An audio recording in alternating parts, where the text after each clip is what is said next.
How you doing? I'm a recovered alcoholic. My name's Tony. Welcome to the Keystone Big Book Study Workshop of the Program of Recovery.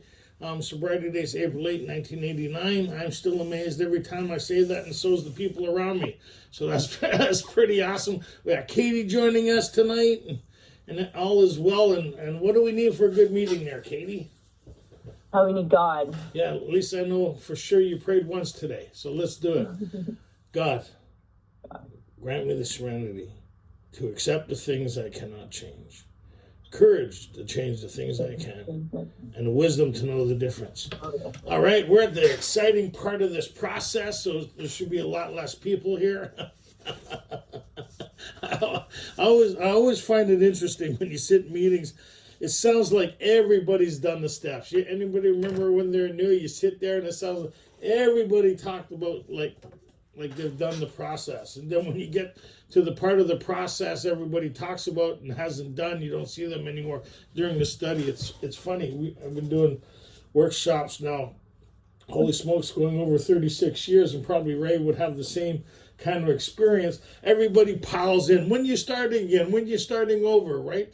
And they all pile in for the first 3 steps, and then step 4 is just like a fire sale or something. Everybody's gone, right? So it's quite interesting. So where we're at, like I said, we looked at step 3 last week, and I think that's a good place to start. It's kind of like a hope on what we're hoping to achieve. We've done a good summary of what we're afflicted with, what we're hoping to gain, which is steps 1 and 2. Step 2 is outlined on and how it works on page 59 of the course of action that they took, and as the result of this course of action, they had a new experience, right? And a lot of people talk about it's about working the steps as practicing the program. Well, it really isn't about that, right? I mean, that's a part, but that isn't the focus point. What I mean by that is when you learn to get your license, right? You're sitting in the car and they explain to you, this is the gas, this is the brake, this is the clutch, this is, your instrument panel, this is, all your mirrors, all this stuff. And then when you put that all together, you engage and you stare out the window, right? The idea is that you're staring out the window to where you want to go, right? But if you start staring at all the panel and instruments and all that stuff, it won't be long before you miss the point of the instruments and the gadgets and all that stuff. It allows you to have an experience to get on the road and start enjoying life, right? And that's kind of like what this process is talking about. And step 3 is talking about an idea that we're hoping to experience. And it's a summary of the whole course of action. A lot of people read step 3 and think that's what we get in step 3. No, we're making a decision to pursue this course of action to experience the things that they're outlining in the 3rd step prayer, right? And so we see the beginning is, I offer myself. And then the conclusion is, I have an experience in carrying this message. So it's really a small synopsis on the overall, what we're hoping to experience, right? And so why don't we start with there, Katie? Where are you? Katie, you still here, Katie? How the hell are you, Katie? I'm here. I'm good. How are you guys doing? What page are you on, Tony? What's your name? What's your sobriety? Where are Katie. I'm a recovered alcoholic. Nice. Happy to be here. No. No. There was a time you weren't, but we'll leave that alone. It wasn't always that way. Where do you want me to start? Well, let's start with on the conclusion of where we're at and where we want to go, which is the beginning of step 3. We are now at step 3, right? So from page 44 to here prepared us for where we're going, right? We understand alcoholism. We understand the solution, what we need to obtain. We understand the process in this book gets me that connection that creates the change. Warren, how was that to find this power? Well, that's exactly what this book is about. So in essence, we're kind of sitting at the kitchen table with Ebby, right? Do I want what's being offered here? Do I know what's being offered here? And am I willing to pursue this? And all we know we need to make a beginning is a willingness to be willing. Like how minimal is that? Are you willing to be even willing to participate in the saving of your own life? Can you get involved? Right? Well, I don't know. How is that alcoholic death, right? we're the only group of people. How long do I got to make a decision between a spiritual life and an alcoholic death? I wonder how bad, like, so when you've been around a little longer and you start working with people who were once like you, right? And the doctor talks about maladjusted, full-fledged from reality and downright mental defectives. Like we're the only group of people resistance to something we're so amazed with after we've done it. Like it's really Wow. right? Like the Yeah. resistance is strong with this one. On this side of it is like, it's like dragging your dog to get neutered or something, right? Nails in the ground. It's good for you, but it's not that experience. It's something, and those, when we talk about the promises, we talk about a group of people who are amazed of the experience they're having. But they should kind of, at that point, reiterate the resistance they had in beginning it. How many people had strong resistance here? We already know. All of us. Well, we forget, right? We forget. We think this is our idea by the time we get to that point. Yeah. Like, So what are they presenting us in their experience? Well, so we're being convinced we're at step 3. we're now at step 3, page 63. Interesting, but 6 and 3 we'll get in. I like numerology, we're now right? at step. Okay, middle of page 63. We were now at step 3. Many of us said to our Maker as we understood Him. And so, what's the basis of understanding of that? Is right, regardless of how you think about it, it's a conception that I need a power greater than me, and I need to get access to the power. That's how we understand, all of us collectively. Is lack of power is our dilemma, so we had to get access to power. And how were we define it? That's what this book is about. So we're making a decision to pursue this, and then we become a part of the collective. So we have the collective understanding what they mean by when God as we understood Him. We have to have that understanding. Right? Absolutely. The collective, okay? Go ahead. And up until this point, they've mentioned many times what they're talking about is this power within, that they found an inner resource of strength, right? So they're not telling you who or what God is, but they've told us where they've connected to this power, and it's something within everyone. And on that note, right, it is an interesting point where they say it's only in the last analysis, the last place we look, which we would have never looked without this guidance. I would have never thought it was something that I was to search diligently within myself, right? And they'd give me the access code to that. My understanding of step 2 was always of this relationship with God that seemed impossible to formulate based on the condition I was in, and my pursuit of that was always outside the course of action, which you hear a lot of people talk about their understanding of God in step 2 and their relationship, which isn't step 2 at all. Right? And so here they're saying it doesn't matter, but you believe or are willing to believe that this power, you'll get access to it if you go through. How, like, it's pretty wild, right? So we're looking at the last analysis, deep down within. Go ahead. Yeah. God, I offer myself to Thee, to build with me and to do with me as Thou wilt. Relieve me of the bondage of self. So that's the first thing we could expect is the relief of the bondage of self. How cool is that? What do we used to have to engage in for the relief of the bondage of self? Relief. There's a lot of stuff, right? There's a lot of stuff. The last thing was relapse. But how many people engage in different things to try to find a sense of ease and comfort? To the dilemma, to the human condition. Yeah. But always left with more bondage. Right? Well, and to make you feel better, that ends up making you feel worse. Yeah, and this is the bad kind of bondage, not the good kind. Okay, moving on. That I may better do Thy will. Well, what better do? I don't know what that is, do I? At this stage of the game, better do Thy will. We'll discover what that is as we go along. Right? It's like starting a new job. Before it's how do I get the job? Now that I got the job, what does that entail? Right? Like what does that mean? How do I keep this job now? Well, to better do Thy will, we'll find out what that is now. If you don't know what it is at this point, it would be to do the rest of the process at this point in time. Right? The next thing in front of you. Relieve me of the bondage of self, that I may better do thy will. Take away my difficulties. How cool is that? Take away my... So I don't know exactly what they are. They kind of outline that on page 62, 60, 60, 61, and 62, and give us a solution to that on 60, bottom of 62 and into 63. But personally, I have a rough idea, but I really don't know what they mean by that. Take away my difficulty. What is the nature of that? What is that describing, as they outlined on page 54? Of these things within inside of me are determining the existence of my life, what it looks like. So there's things within me I can't see, feel, and test that are determining my attitude and outlook and view of life. Right? That victory over them may bear witness to those I would help of thy power, thy love, and thy way of life. Victory over them would be, in essence, what we read as the psychic change of spiritual experience in the back. That I don't create, but it's created through this process, and I have a new experience and new freedom.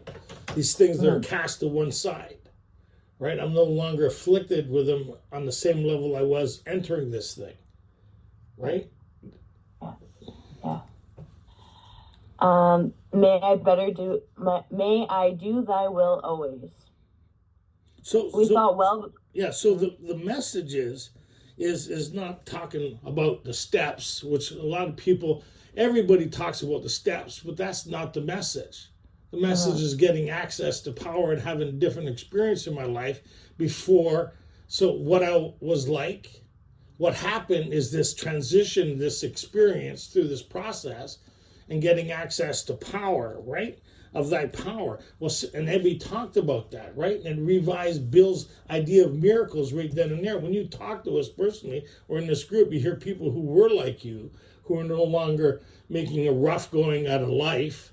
They seem there's something different about them. They're inwardly rearranged. They seem to be on different footing. What is that? As the access to this power. When we got access to this power, it kind of places us on a different plateau of living. Absolutely. Right? We're moving from an instinct-based, reactive, right, to a spiritual base of, Totally. Okay. As well as from self-centered to all of a sudden, like if you look at the words here, take away my difficulties. For most of us, our prayer would end right there. Just take this away. And here's my list. Here's my list. And I want this, and I want that, and I want this, and I want, right? And my difficulties, let's be honest, was never within me. It was, can you take her away? Can you take him away? Can you take my foreman away? Can you take those warrants away? Can you get the government off my back? It was all external stuff. This is totally. But if we look at the wording of this, take away my difficulties. Why? That victory over them may bear witness to those I would help.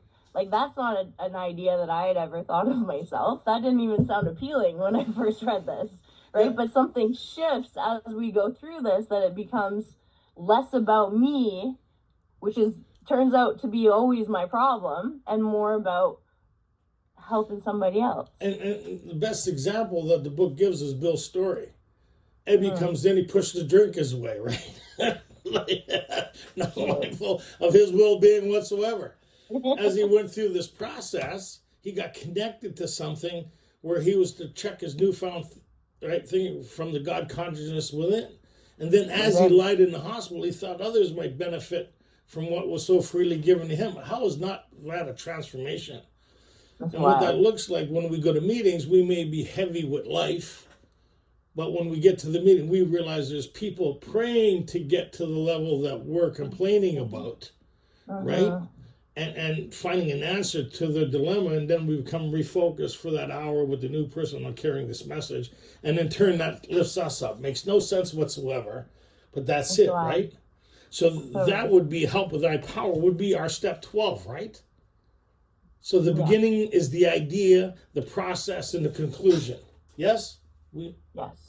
Yeah. Absolutely. I never looked at step 3 like that before. Step 3 used to be, okay, it's all up to you now. Must be God's will this is happening. Jesus, take the wheel. That's right. Jesus, there's nothing happens in God's world by mistake.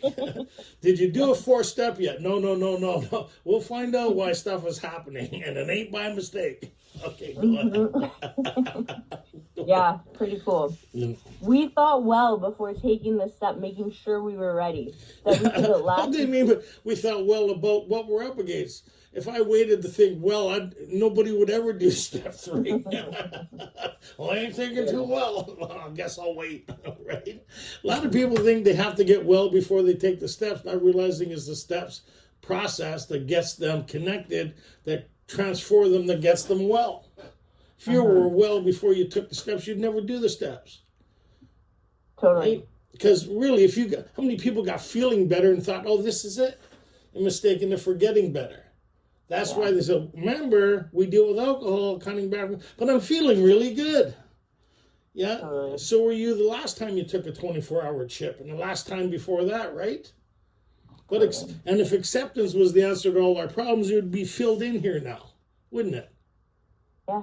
It would have at least mentioned I always throw that out for Ray. He likes that. He's a man. I want a whole 15 minutes before putting that in there. Go ahead. True. It's true. And how often we forget, even when we're working with other people, when we haven't gotten them all the way through this work yet, and we're giving them things to do that they can't yet accomplish on their own yet. They're not tapped into power yet, and we're asking them to think about their behavior or, do this. Never once in the book does it say that. So I encourage you, and it's difficult to remember that all we're supposed to be doing is walking people through the stuff in this book. Getting them tapped into this power that's everything. That we're at the end of the day, we're all just human, and they need something much greater than what we think they should do. Yeah, it's like, I don't know if they say it as much anymore, but for a long time they used to say, make no major decisions in the first year. Right? I don't know if they say that anymore. This is a major decision. This is like the most major decision. That's why they think, well, can we abandon ourselves? Can we move in a direction? Now do we got what it takes? We beg of you to be fearless and thorough from the very start. Well, we got the, wait a minute happening here. And the other part is, do you want to die? No, okay. Let's move. Like, this has got to be something that motivates us past us, because that's our biggest stumbling block. Take away my difficulties. Okay, go ahead. We found it very desirable to take the spiritual step with an understanding person, such as our wife, best friend, or spiritual advisor. But it is better to meet God alone than with one who might misunderstand. The wording was, of course, quite optional. That's interesting. The wording is quite optional because you're meeting in humility with the idea that you need to get access to something that's going to save you from you. Because there's something that's killing me, right? And unless this thing gets rectified or corrected, I'm going to die an alcoholic life. That's a lot of humility to go with hat in hand, right? Because a lot of us are egomaniacs. Maybe I speak for myself, but humility is not our strong suit, right? That's why this is interesting. I don't know why we're going there, but it's interesting. If you look at the way this process is laid out, we don't wait for the new person or prospective, right? People we're going to work to ask us for help. We go start helping them. We take away that element of pride and ego without realizing it. We start walking with people, right? And it gets them past that we offer spiritual first aid. We administer first aid. They don't know they need it. They're still walking in shock. We know they're in shock, so we start administering first aid, right? And like you say, somewhere along the line, they'll thought it's their idea. We forget the struggles we had here. Right, like this is, and the cheese factory and the peanut gallery and the 3-ring circus happening up there is like, okay, go ahead. The wording was, of course, quite optional, so long as we express the idea, voicing it without reservation. This was only a beginning, though if honestly and humbly made, an effect, sometimes a very great one, was felt at once. So it's the beginning of the engagement. You ask somebody to marry you, right? You give them the ring. It's serious what we're asking. It's a lifelong commitment, right? It's not. I'm just going to leave it there before I get myself into trouble, right? But it's not a shotgun marriage. It's something that I want to engage in, right? I'm fully committed to this thing, right? It's pretty awesome. Go ahead. Next, we launched out onto a course of vigorous action. Launched. What does that mean? Take our time. I'll get to it next week. Launched. If you see something being launched, it's like us. It means, well, let's not be dramatic here. I'm working on step 4. What part are you working on? Getting a pen. I'm still getting the pen. I need to get a desk. I need to get the light. The brain takes over, right? I mean, when I was going to go start my 4, the guys who are working with me is the same like a group like this. They say, how's the 4th coming along? Oh, it's coming along. Oh, whereabouts are you on it? I'm shopping for a desk. I need to make the right environment. I need to go to IKEA, get a desk. I know where I'm going to set it up in my room, get a light. And they said, your life's on the line here, right? Like, let's get busy. And then they reiterated my decision to move forward. Anyways, go launched on a personal house cleaning. Which? Vigorous action, the first step of which was a personal house cleaning, which many of us had never attempted. And that's true. That's true within our fellowship. We all look for an easier, softer way because the engagement through this course of action is the humility of engaging with something greater than ourselves. Most people like the idea of engaging with themselves. So at this stage of the game, there's two directions people move in within our fellowship. One is self-discovery on how self could fix self. And they're working on this defect, they're working on that, they're working on these triggers and all these things.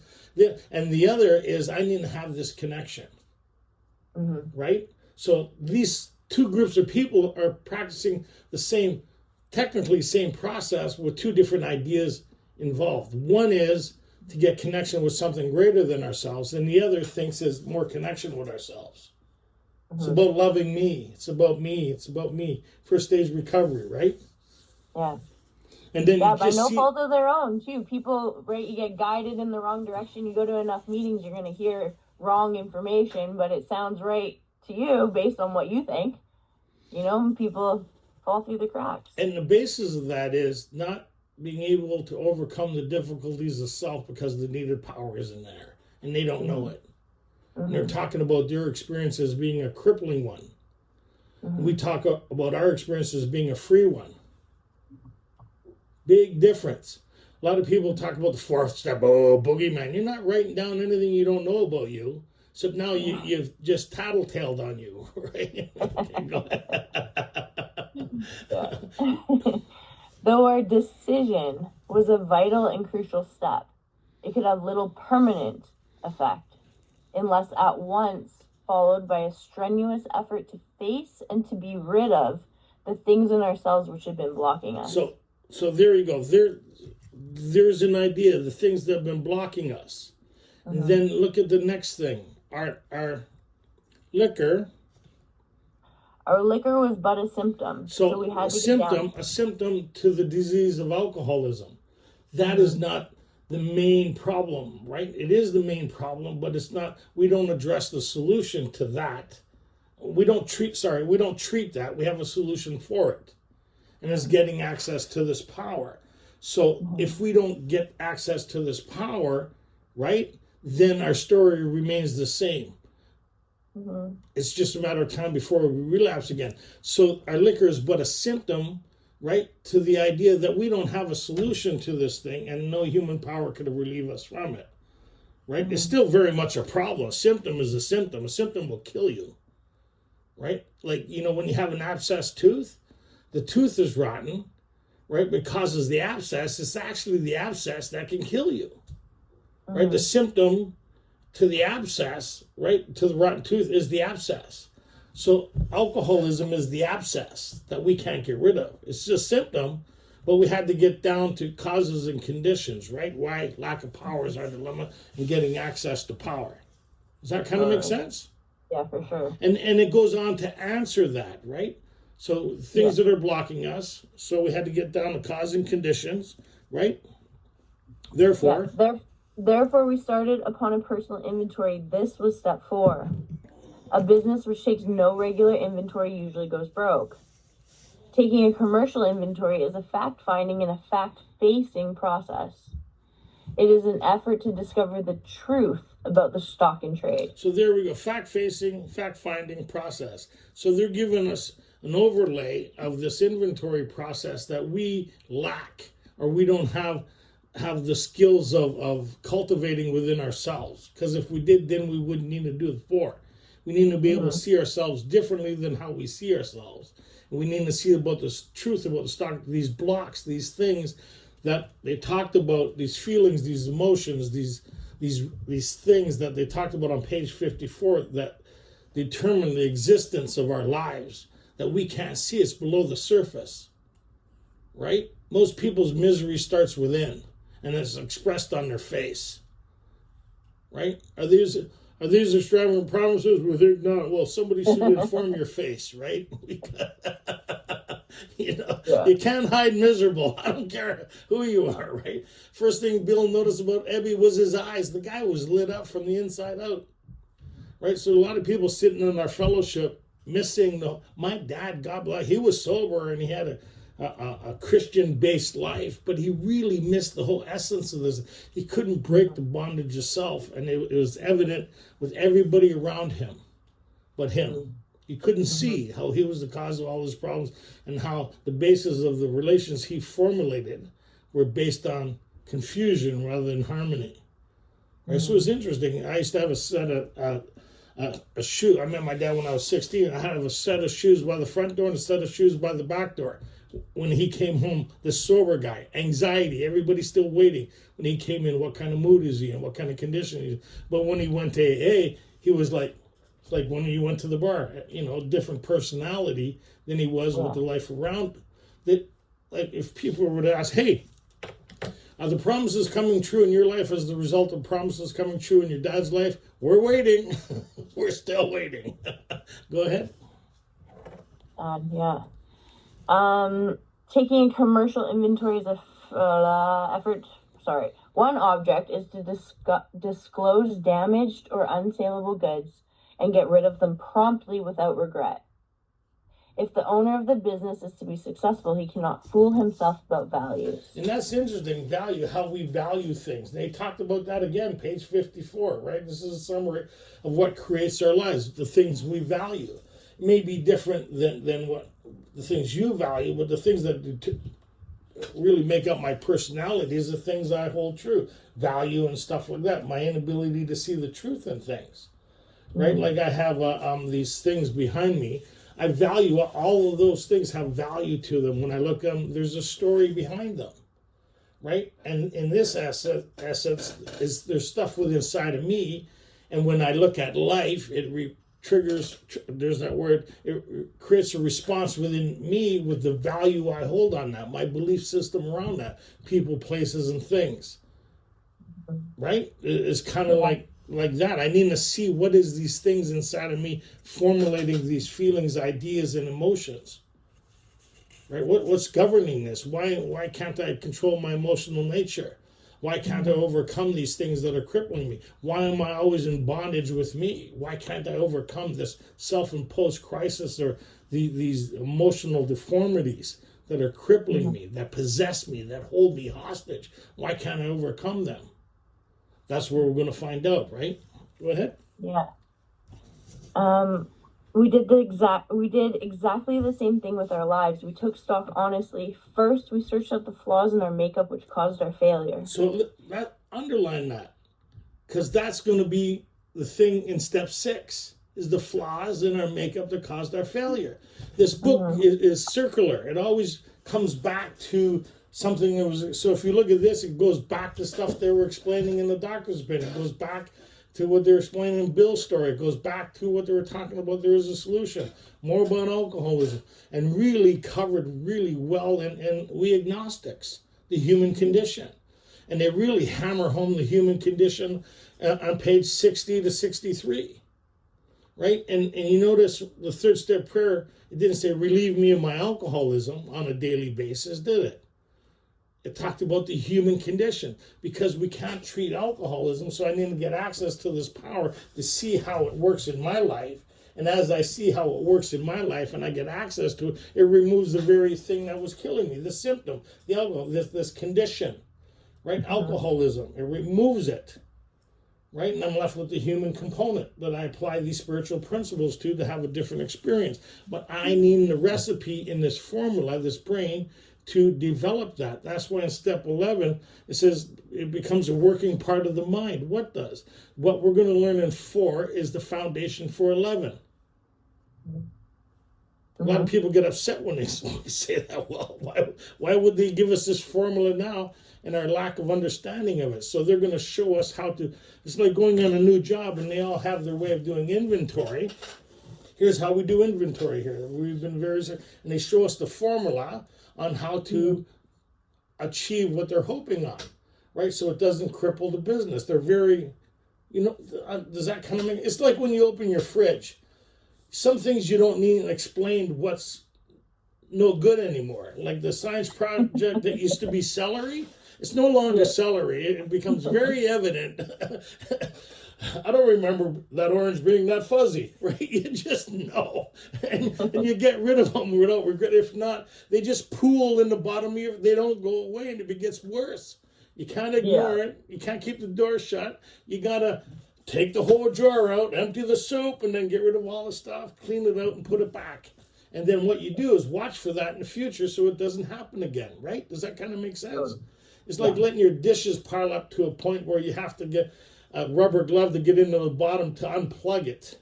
Right? No. The pile up, the kitchen, where you walk in your kitchen and go, oh my God, look at this mess, and you turn around and leave. Anybody?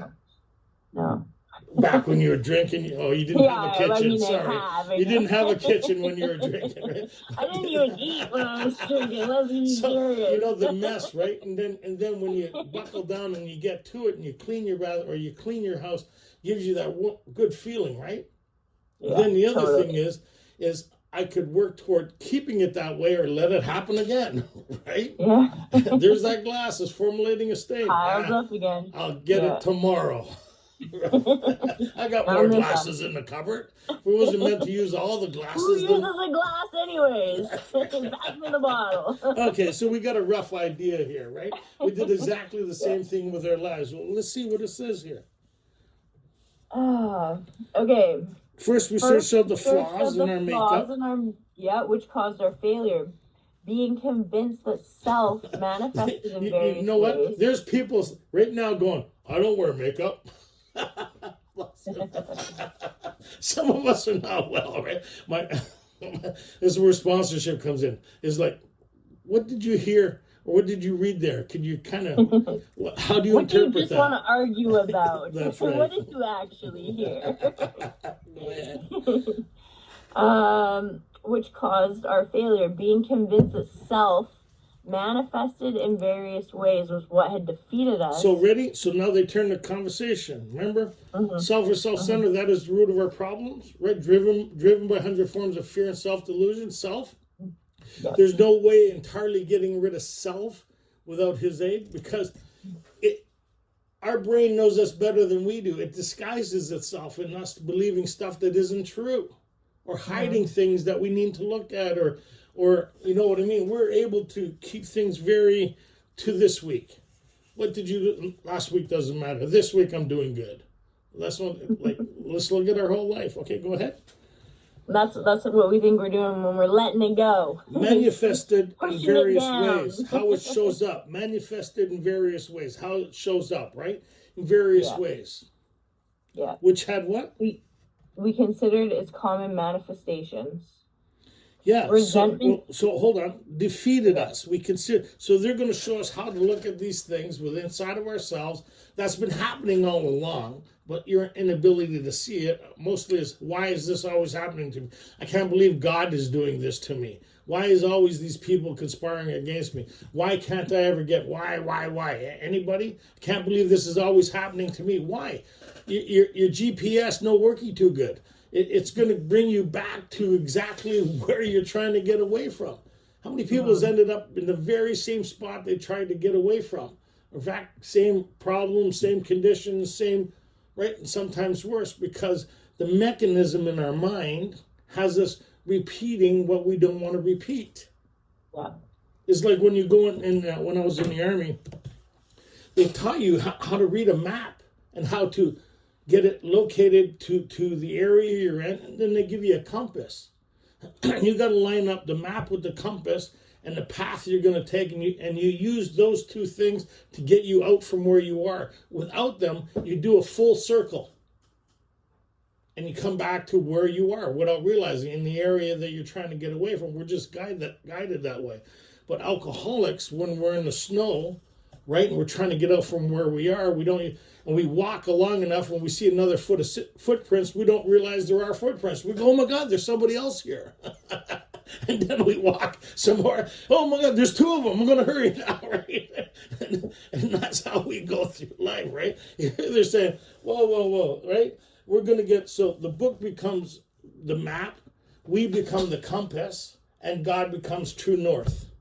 And we line those things, and it gets us out from where we are, right? We may not see it in that moment, and I got to do this story. So it kind of illustrates the human mind. So these guys were in a bayou. You like this one, Ray? So they were going to go fishing, so they rented a boat. And the guy says to these guys, here, take this compass, right? And you're going to go out, and the fog comes in really fast here.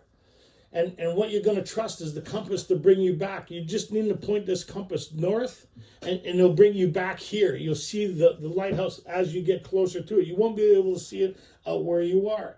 So the fog comes in faster than they realized, and they couldn't see in front of them, like they were consumed with this thing. So as they started going back, his friend says, we're going the wrong way. But they only had enough gas to get back to where they came from. His friend and him started thinking, we got to go the other way, right? Which would have took them out to sea. And so they argued about the information that they were given by the people that led on the boat. They got in an argument between them both, right? Did he really mean north? Did he really mean, maybe this thing is broken, right? Like could you see that? And then one guy said, no, we're going to follow this because our lives depend on it. And they took the boat and they pointed it the same direction that the compass was going, and they were able to get into that situation that was beyond them of getting out on their own resources. And that kind of like where we're at here, right? I always love that story. Go ahead. Resentment is the number one offender. Whoa, what? Mm-hmm. So we're looking at the common manifestations. So there's a couple of them. So, and for illustration here is the first one is resentment, then fear, then conduct, and harms. We're going to look at how these things defeated us and what caused them, right? How did they come about? What was the basis of that, right? And so resentment is the number one offender. Look at the wording here. It's very important, right? The wording. What does it say? Resentment is the number one offender. It destroys more alcoholics than anything else. From it stem all forms of spiritual disease. All forms, right? From what? We're looking at from resentment. It doesn't say alcoholism here, does it? So now we see why we're having so much we will see why we're having so much difficulty, because we're filled with resentment. I've never seen a happy alcoholic coming into AA unless he was still drunk. Hey, I just thought I'd come in and check in on you guys. But yet, left alone, right? Our alone time's not good, is it? So we come here, and then we're sitting in a meeting looking for help, but we can't get past our resentments, fears, anxieties, anticipation of what the future may bring, what the past has done. We're sitting there, how am I going to get out of this? I need a job. I need a girlfriend. I need more money. Anybody? Self is taken over, which is our first obsession. How am I going to fix me with me? I've never met a new person, never come in, hey, I just heard how it works. That sounds fantastic. How can I get engaged in that? I've never met anybody ever say that. They're always telling us what they need to do. Second meeting, they're repeating what they heard in the first meeting. By the third meeting, they're sponsoring people. Like, it's crazy, right? We're nuts. Okay, go ahead. Resentment is the number one offender. From it stems all forms of spiritual disease. For we have not only been mentally and physically ill, we have been spiritually sick. Why? Because of the resentments. Yeah. Right? That's the first one. Then the fears and harms. So we see why I can't get over self, because these are all the blocks that block me off from this power that we all have access to, and every man, woman, child is the fundamental idea of God. Right? For us, we gotta do a lot of removal before we get. It's like having a really like in the movie industry, we put blackout on windows so you can't see through it. Right? And sometimes we put a couple different layers on it. On the other side of that blackout is a huge production light. And sometimes if there's a little hole in the screen, the light shines through it. And that's kind of like where we're at. We have this thing that's pierced us in a way that we know there's something and are willing to pursue it, but there's all this other stuff in the way. And so as I start removing these layers or these blocks or these things, as I start removing this stuff from the window that's really stuck to it, it reveals more light. And the more light or the more experience I have with this thing, the more I see the benefit of doing it. And that's the beginning of the fourth, right? As we start going, and I get a bit of relief by something that don't make no sense whatsoever, I start going, well, because it's a phenomenon. Like I wasn't well when I got here. I know a lot of you find that hard to believe. But I would go, they said, practice the third step prayer as I'm doing my fourth. I said, what does prayer have to do with it? They said, just try it. So I'd try it. I'd word it, my wording. Hey, I don't know who or what you are, but I need help. Save me from me and save others from me. That was my prayer, right? and then I say, and then the serenity prayer. And I'm doing these prayers, right? And I'm like, I got fangs growing, hair on my knuckle. I'm dragging Neanderthal. My nickname was Tony Montana, right? Golden Gloves boxer of the Maritime Group. Like I was not well, right? But I didn't know it. I just thought mostly misunderstanding. So I do these stupid prayers and I get some relief. Then I say, you know what, I'm trying not to pray for the next 2 days doing this. And I was out of my mind. And I seen, trying to hold my breath, right? And then I seen the benefit of taking a breath, right? It's kind of like, there's something to this. Even though I don't understand it, I'm starting to have this experience with this thing that people talked about that gave me enough relief to face me. So a lot of people try to do the fourth step without prayer. The only prayer we have is the third step prayer and serenity prayer right now, right? The wording's optional. So when I get into bondage, I'm getting into the story. So I need to be able to shift, and the only shift we have is prayer, right? So I turn to prayer even though I don't understand it to give me the strength to continue on the fourth. Without that, I'm crippled by self. Anybody been there? My own story cripples me. Yeah. Right? And this just gives me the ability to move forward with a bit of grace, right? And a bit of humility. Anyway, I don't know why I went there, but there you go. It's important, very important, because it gets missed a lot. A lot of people don't know that's the most important part of the four is the prayer. Because, we're trying to get access to power. Create this. It's not about learning how to work the program. It's how do I get access? How do I get my driver's license? Totally. Do you understand all the principles of sitting in the driver's seat? Yes. Do you understand how it all goes together? Yes. Okay, look out the window and put it all together. If you ever went for your driver's license and you're looking at the brake pedal, you're going to be in trouble really soon. Yeah. I'm practicing the principle of stopping. Yeah, exactly. Okay. Okay, so we've been spiritually sick. When the spiritual malady is overcome, we straighten out mentally and physically. So they use the spiritual malady, the word malady twice in our basic so far. And the word obsession twice. And both times it's in regards to two different things. And this time it's in regards to two different things. So they're saying the spiritual malady, we know it's present. We don't really know how it kind of exhibits itself or how it came about. But this is the basis of understanding, is these resentments are blocking us off from the power that we need to live by, right? We need to find a way of living or else. So this malady is a condition that's present that we really can't put our finger on. Yeah. Right? But here they're saying, well, we're going to start helping you put your finger on it. Right? Because here we go, right? Definitely, yeah. In dealing with resentments, we set them on paper. We listed people, institutions, or principles with whom we are angry. This is so you take a piece of paper with lines, you fold it in half so you have four sides to it now, right, left, right, front and back.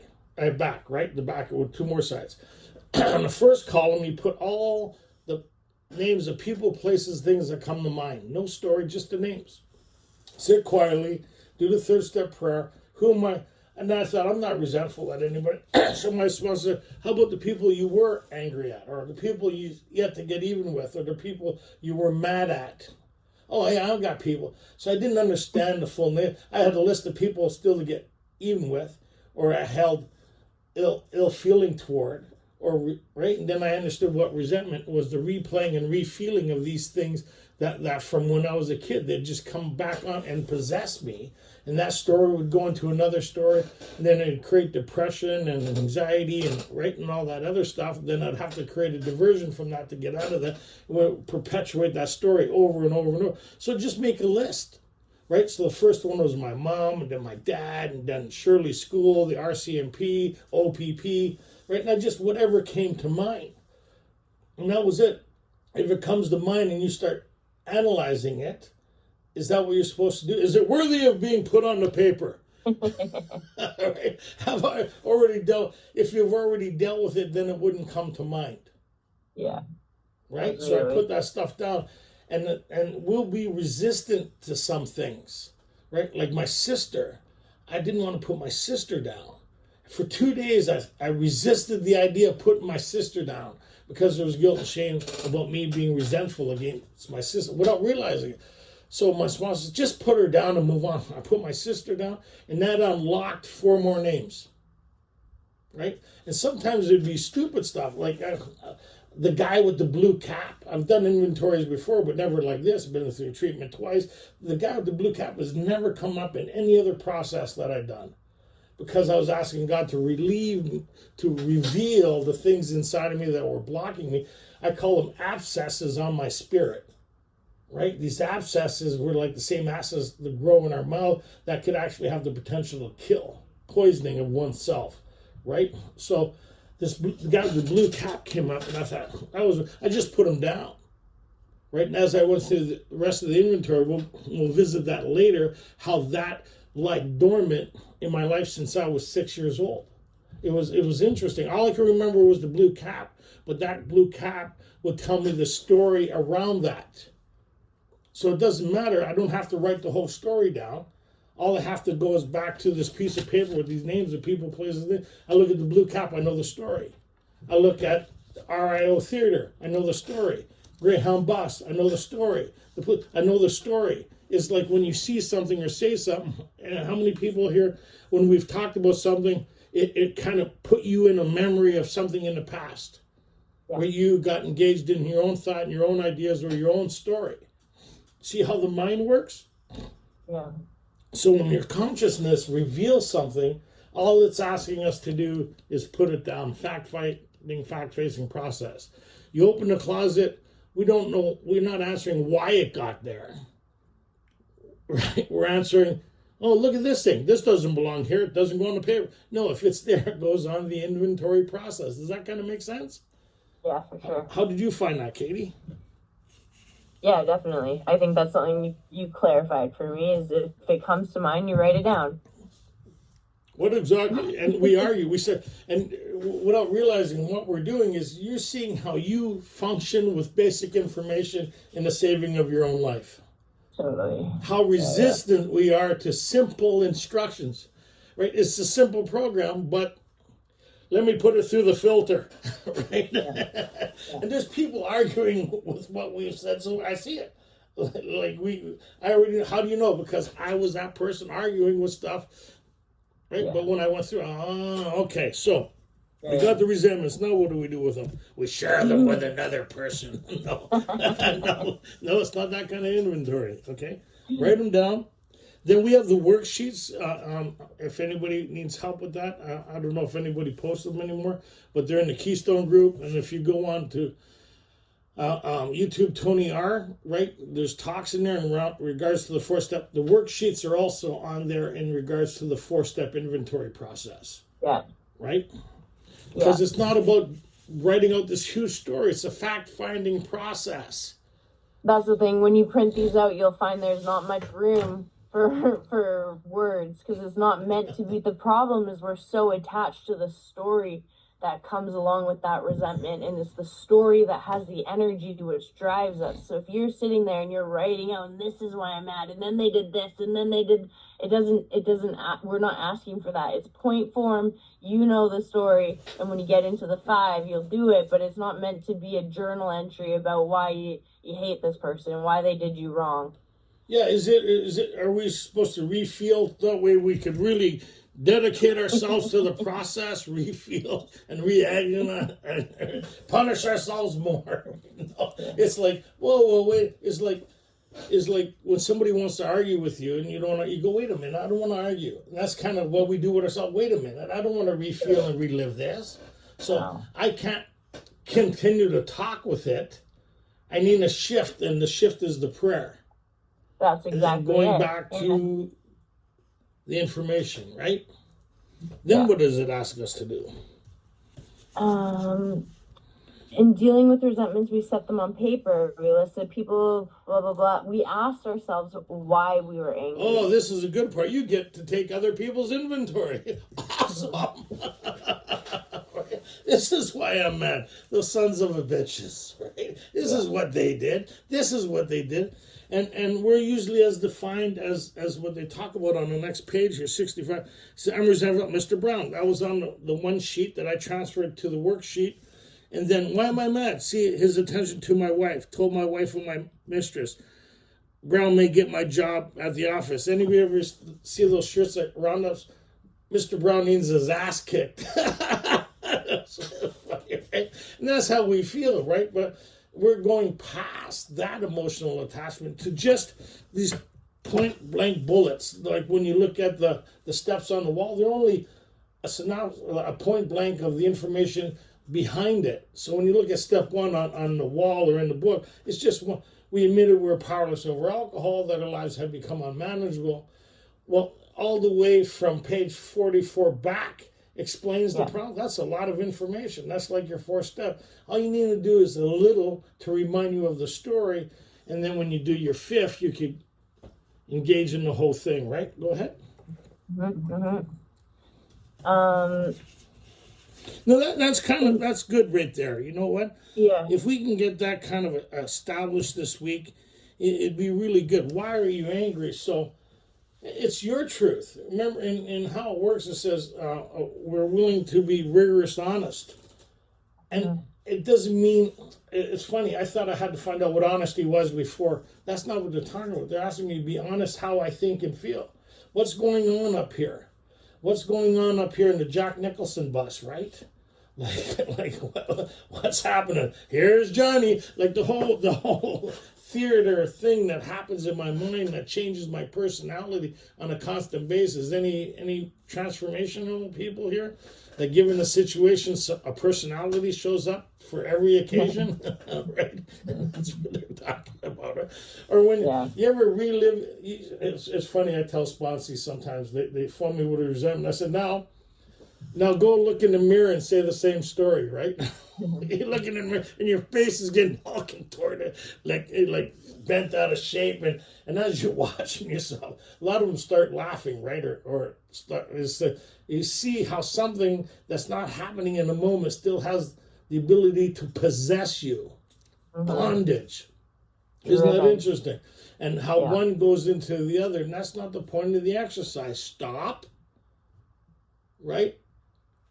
Drop and roll, right? Because you're going to catch on fire here. Stop. The force is stop, drop, and roll here, right? Stop, prayer, redirect, right? God, save me from myself. The wording, save me from myself. You see the difficulty I'm having here. Help me get through this. I know I need to get through this because I'm going to die an alcoholic death if I don't. What's motivating me? Not to be a nicer person. Die an alcoholic death or accept spiritual help. I think when you get motivated like that is, okay, I'll write this stuff down. No one said you had to like it. And you notice it's not anything you don't already know. Yeah. That's funny. Totally. Right? It's like walking with tacks in your shoe. Right? Most of us try to walk with our foot a little crooked so we don't step on the tack. Anybody? Well, here say we're going to stop, take the shoe off, and take the tack out. What? What? Oh my God! So, anyways, I had a lot of fun today. How about you? Yeah, me too. It was good. Great. So yeah, we have a question and Q&A period here. If anybody wants to join us afterwards, we have some fellowship. There's some talks online to help you go through this if you want to move ahead. But we're going to break it down a little, and then we're going to pick up speed through this, right? Because you're either engaged in it or you're not. And if you think you've already done it for, this will confirm what you've already done. And if you haven't done this for, it's going to cause a bit of, what the hell are you talking about? And we'll see read ahead, and it'll tell you the whole purpose of the 4-step. And you might be surprised. Well, here's this. Write down what you think all the purposes of the 4-step is. And when we finish the 4-step, let's see if they match up. That's great, yeah. Right? So before we create a lynch mob here, why don't we close with the serenity prayer? That way I know at least you prayed twice today, Katie. Oh, you know I pray all day. I know you do. Here. I can tell by the smile on your face. Eh? And your husband looked very comfortable. Sleeping. Yeah. I can tell you're praying. I haven't got a call from your family in a while now, so that's good. Is the coffee still good? Yep.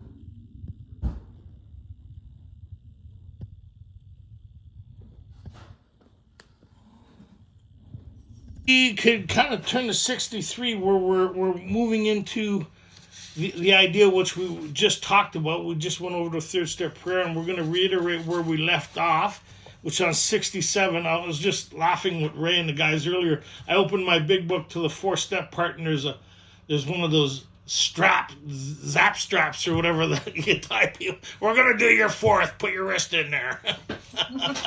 It's not that kind of meeting, though.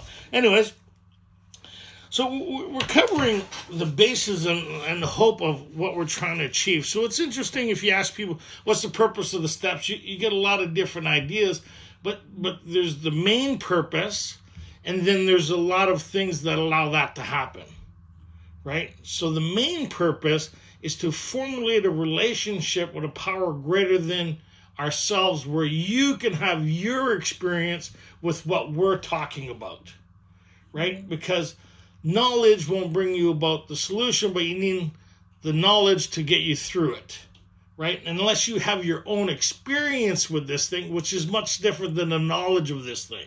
A lot of people talk at great lengths about knowledge. They say, I've done this stuff. So what's the purpose of it?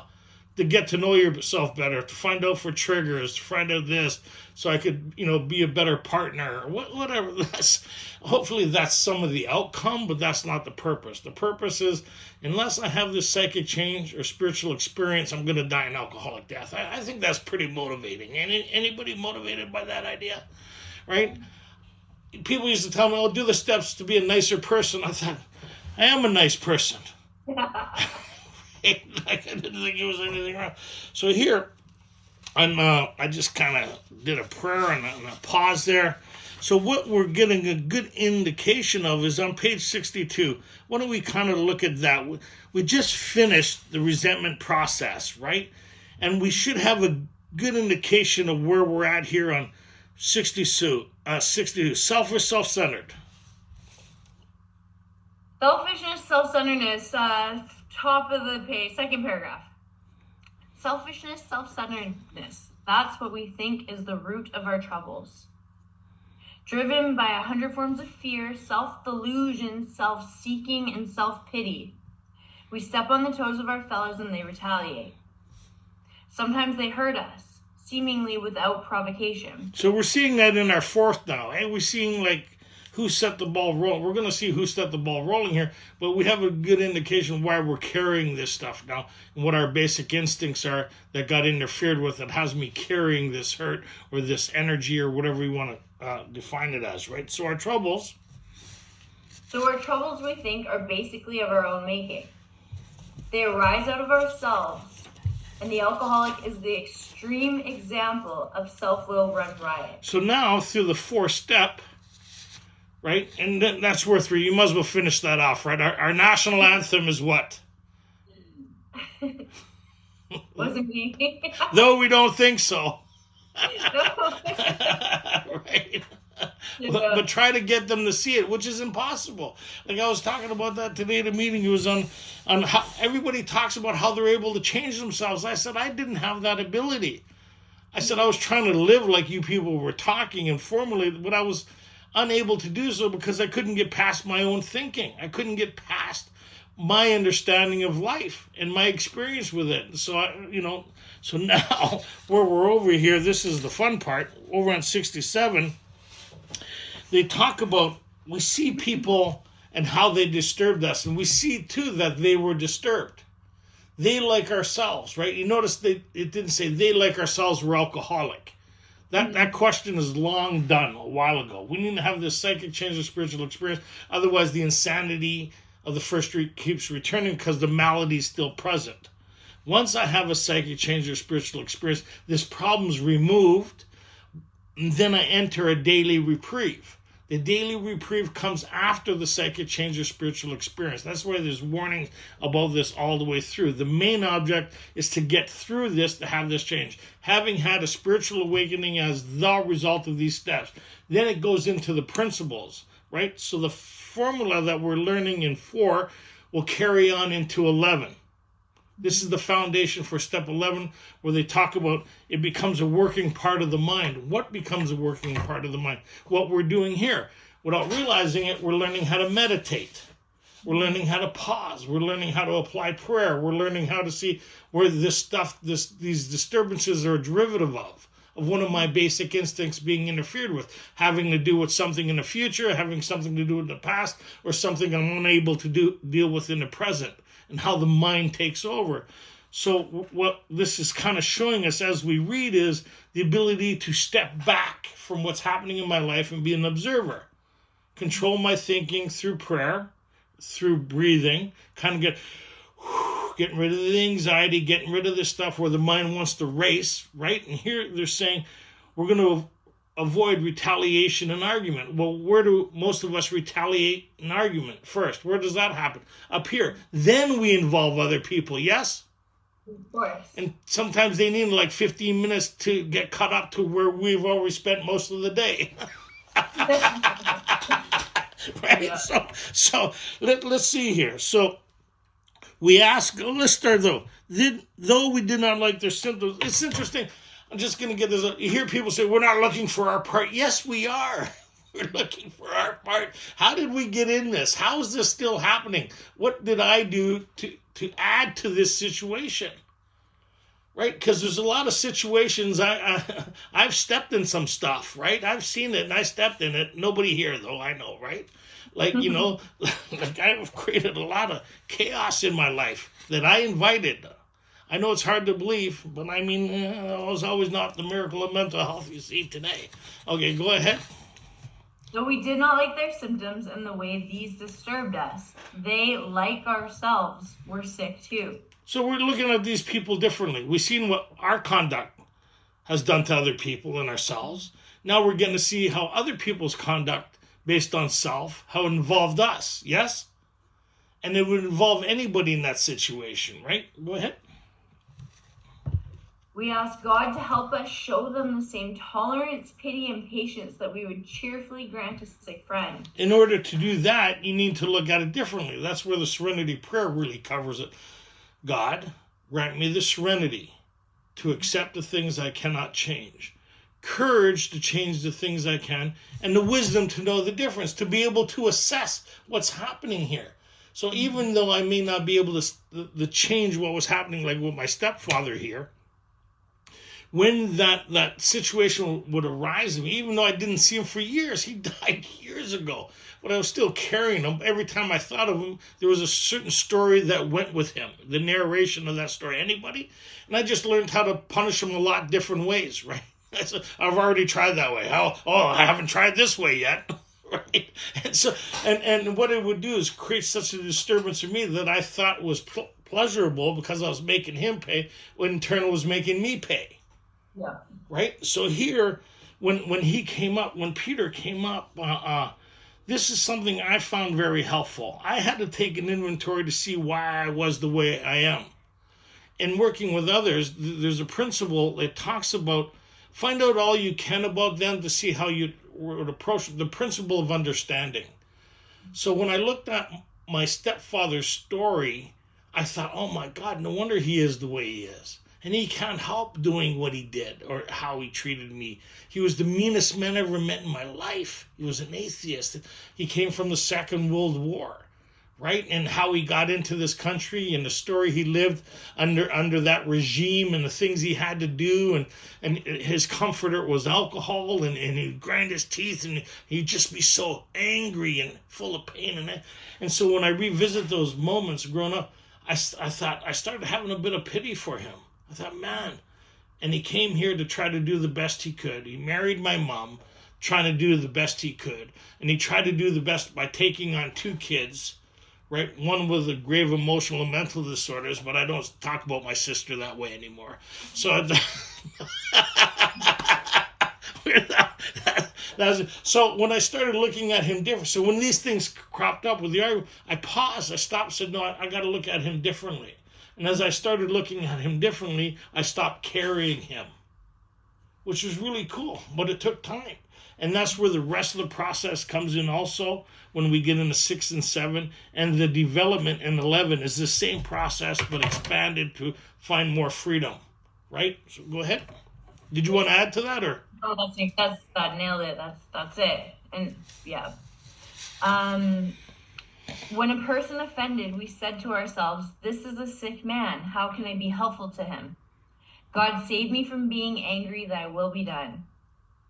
We avoid retaliation or argument.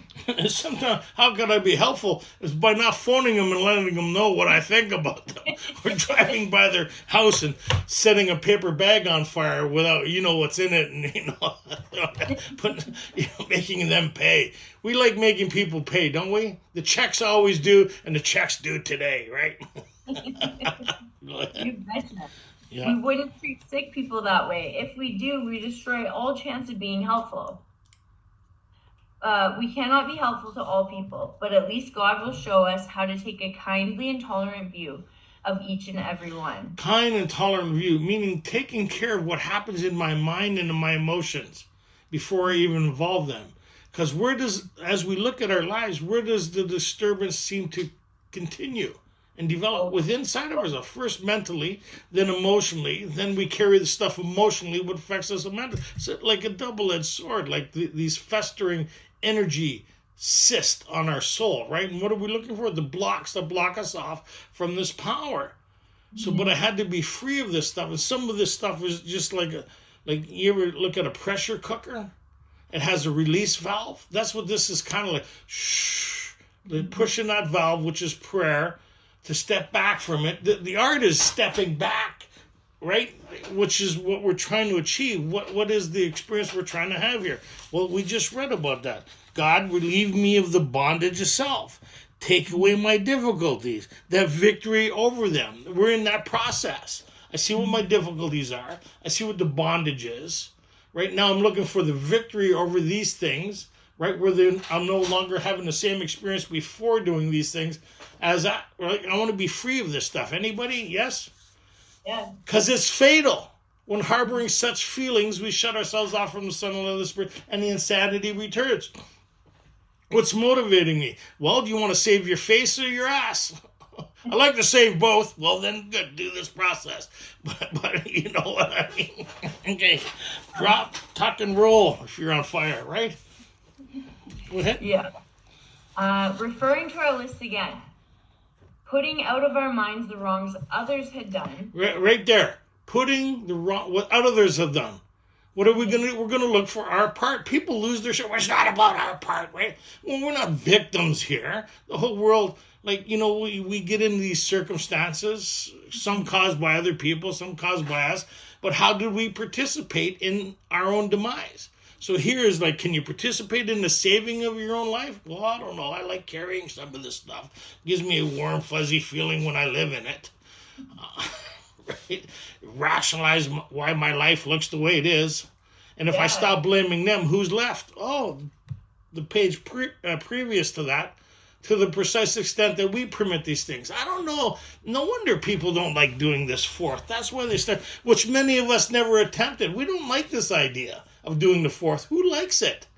I've never met anybody said, oh, what a great idea. Right? Yeah. Oh, I can't wait. Oh, boy. It's like, you're going to die. Okay, where's these pages? Reluctant. Anybody? How many people done the fourth here? Reluctant. Resistant.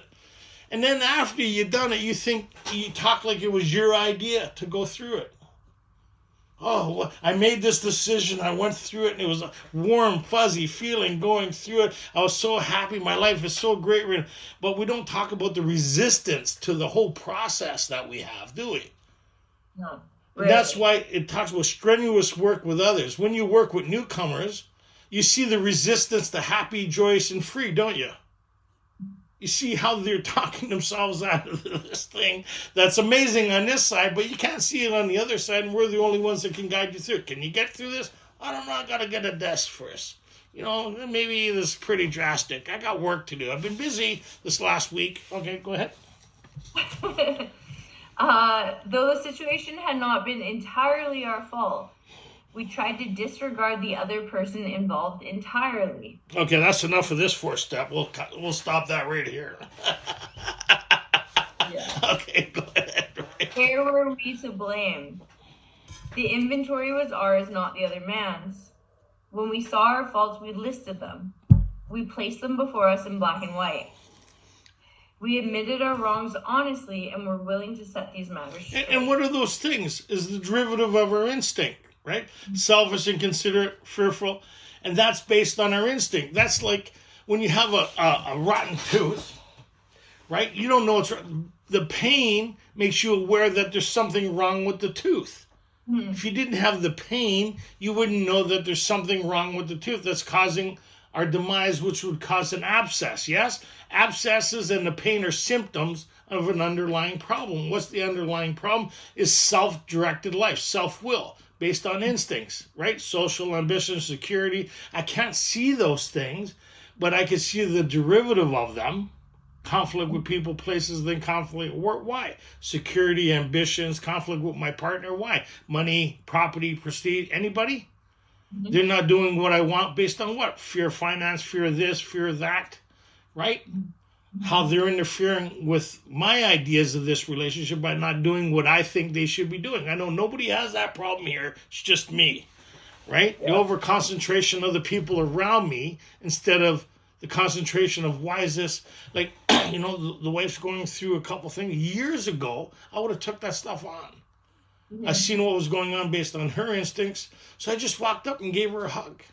Just gave her a hug. I said, we'll get through this. She, what a different response that would be. Imagine if everybody did. I see you're going through there. Give me a, can I give you a hug? Right? I love you. We'll get through this. End of fight. End of battle. No more. Now, did I have anticipation of that beforehand? What was going on? My instincts? Oh, yeah. That's where this stuff goes into 11. We see how they arise out of ourselves and how I participate in the fanning of this stuff. I know none of you people have that problem, but I seem to have a problem overcoming self left to self, right? Yeah. When I have a good idea.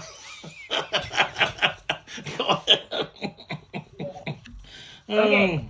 On to fear. Notice the word fear is bracketed alongside the difficulties with Mr. Brown, Mrs. Jones, the employer, and the wife. So now you got to back up. You kind of got, so the inventory was ours, not the other man. When we saw our faults, we listed them. We placed them for us black and white. We admitted our wrongs honestly, and we're willing to set these matters straight. Where do we set these matters straight? Again, and how I look at them. And we agnostics, it talks about this idea that they're going to present. We need to be prepared to look at life from an entirely different angle.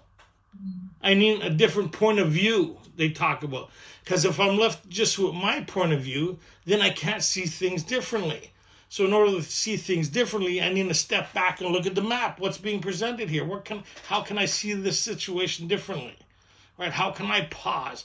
How can I see what's overriding my instincts and the narrator talking to me? How can I interrupt that? First, I need to pause, right? I need to pray. Mm-hmm. I need to breathe. I need to step back and say, where's this stuff coming from? Oh, my social, my ambitions, my security, my financial, all this stuff. How am I going to respond? Selfish, inconsiderate, dishonest, right? So I see there's a problem with my instinct.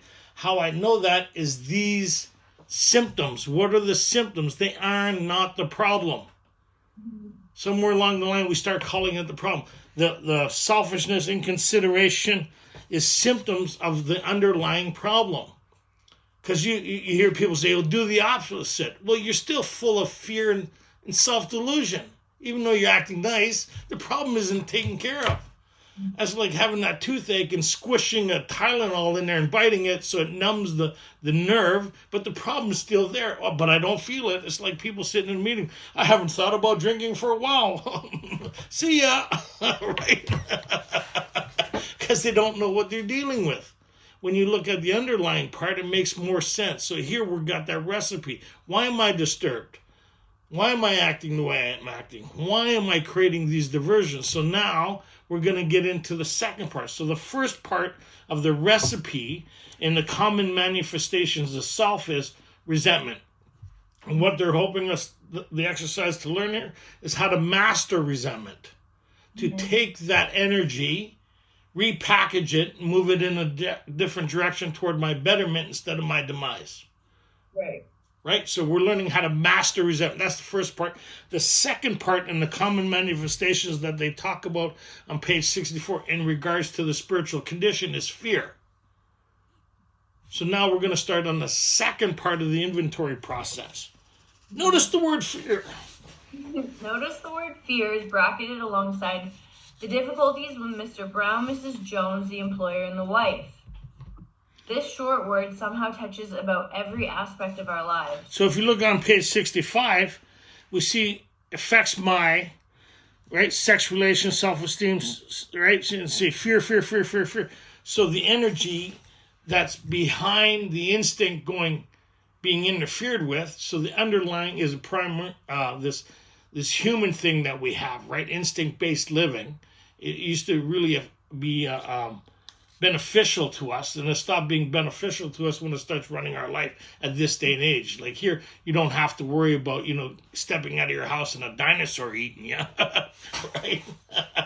It's basically that part of your brain where you're in constant alert and fear, right? Because we used to be prey also, Prey, right? And so we're on high alert all the time. So that part of that instinct-based idea hasn't left us, so we need to curb it where it doesn't drive us. So this is the part here. Notice the word fear. Yeah. So back to 67. This short word somehow touches about every aspect of our lives. Wow, every aspect of our lives. Well, why didn't we start with fear? Because we had too many resentments to see it. Right? So as you go through this, you see that fear precedes resentment. But you can't see it because you got so many resentments. So fear is something that you could only experience in the now. Something you don't experience in the future, something you don't experience in the past. And if it's the basis of your experience, then everything's going to be reaction-based. I know none of you fine people are reaction-based here. Right? We can't even get to work without having problems with people around us in traffic. Oh, we'll move on fast there. I see. All right. It was set in motion trains of circumstances which brought us misfortune we felt we didn't deserve. So now it's back over on page 62. We're going to see what they're talking about, what they already know that I can't see. Because I talked about that in a meeting. I can't see these things all these people are talking about me because I'm sure other people are more to blame. Right? I'm standing there minding my own business. Usually. And they arrested me again. Okay, go ahead. But did not we ourselves set the ball rolling? Sometimes we think fear ought to be classed with stealing. It seems to cause more trouble. We reviewed our fears thoroughly. We put them on paper, even though we had no resentment in connection with them. So this is interesting. So this is like probably, well, it has to be, I think it was 12 years sober, and we were using the Joe and Charlie sheets. And somebody says, well, the sheets don't represent the book. And so I argued about it. Then I had to go back and really read the book. And so we changed the worksheets to represent the book, right? So here it says we listed our fears. So again, take a piece of paper, fold it in half, and list whatever comes to mind. And it was amazing how many things in a day I think about are fear-based, right? So I had falling on a picket fence, being stabbed, being shot at, being arrested, I went through all that, being in a relationship, not being in a relationship, bridge collapsing. I used to, in early sobriety here in Vancouver, I've never seen bridges like this. Huge. Again, I would undo my seatbelt in case the bridge collapsed. That's what kind of fear is that, right? I'd get anxiety if the traffic stopped and I think, how am I going to get out of the car as it's falling? And then I spend that whole time going over the bridge. Then I'd go to a meeting, talk about acceptance and serenity, right? So, but the whole idea, just nuts. But I didn't see it. Get my fingers cut off in sauce, food poisoning. Like it goes on and on and on and on. Sitting in, like how many different little snapshots of fear that I have going through the day. Lots, all day. All day. All different scenarios, right? And when I wrote that stuff down, it was kind of really interesting. How many things created this anxiety-based living. Mm-hmm. So I wrote that list. So on the piece of paper, I don't have it here. Then the next thing it asks is here it is. So the next thing it asks on the paper is, why do I have it? A lot of people make excuses here, right? Where it talks about here. Let me see here the fear. We root our fears. So on the fears, if you kind of look at this sheet here, it's kind of interesting. You see the sheet? It kind of just has the fears, and then it asks why I have them. Yeah. It's based on my instincts why I have these things. Not something, okay, some of it could be trauma-based, but still based on my instincts why I have this anxiety or fear, right? Well, I'm afraid of getting beaten up. Why do you have that? Well, something happened to me when I was 8, but why are you having it now? I still have that fear of social instinct and something happening to me where I'm out of control of or don't have control over it. So that fear happens now.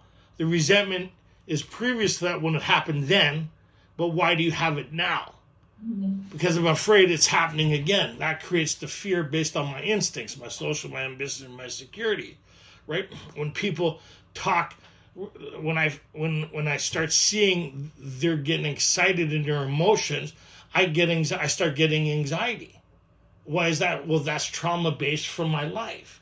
But I don't have to allow that to interfere with that. I acknowledge it, I pray, and I breathe and allow that situation to continue without it changing me to adapt to that situation or trying to create security by being violent in it.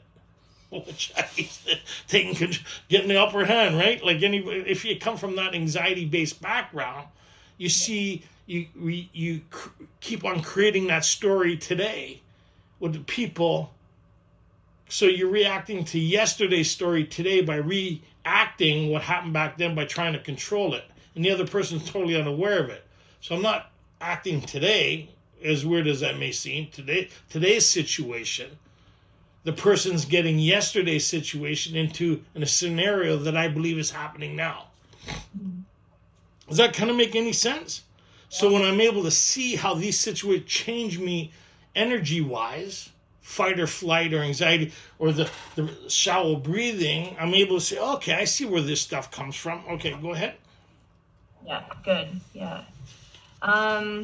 We asked ourselves why we had them. Wasn't it because self-reliance failed us?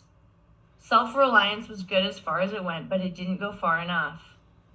Some of us once had great self-confidence, but it didn't fully solve the fear problem or any other. So my social instincts, my security, my sex ambitions, right? That cockiness, right? Even though there's fear, I go in there like they need me more than them, but meanwhile, I hope they need me. I don't need this relationship. We do things that go against us. Instead of saying I love you, we're saying something else. Then we're walking away from that situation. Why did I handle that situation? Why did I say that or do that in that situation? Anybody have that kind of stuff? Why did I allow that to govern me, to create a scenario which was undesirable for me? Fear. Right? And so I need to know what these things are, and these are my handicaps that I'll continue in the 6 and 7 level, but even more so, I need a way to combat it in the moment. I need a solution now, not later. I need now recovery. Right? I can't afford to wait till later. Anybody? Because it might not be a later. Huh? Might not be a later. Might not be a later. So the first one was to learn how to master resentment. The next one is to learn how to outgrow fear. Let's see how they say to do that. Perhaps there is a better way. We hope so. Perhaps there's a better way. What?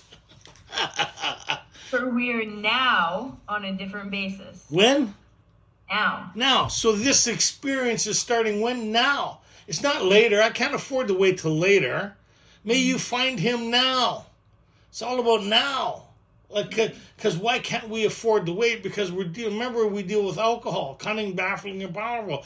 The longer I stay on this side of a spiritual experience, the closer I am to a drink without me knowing it.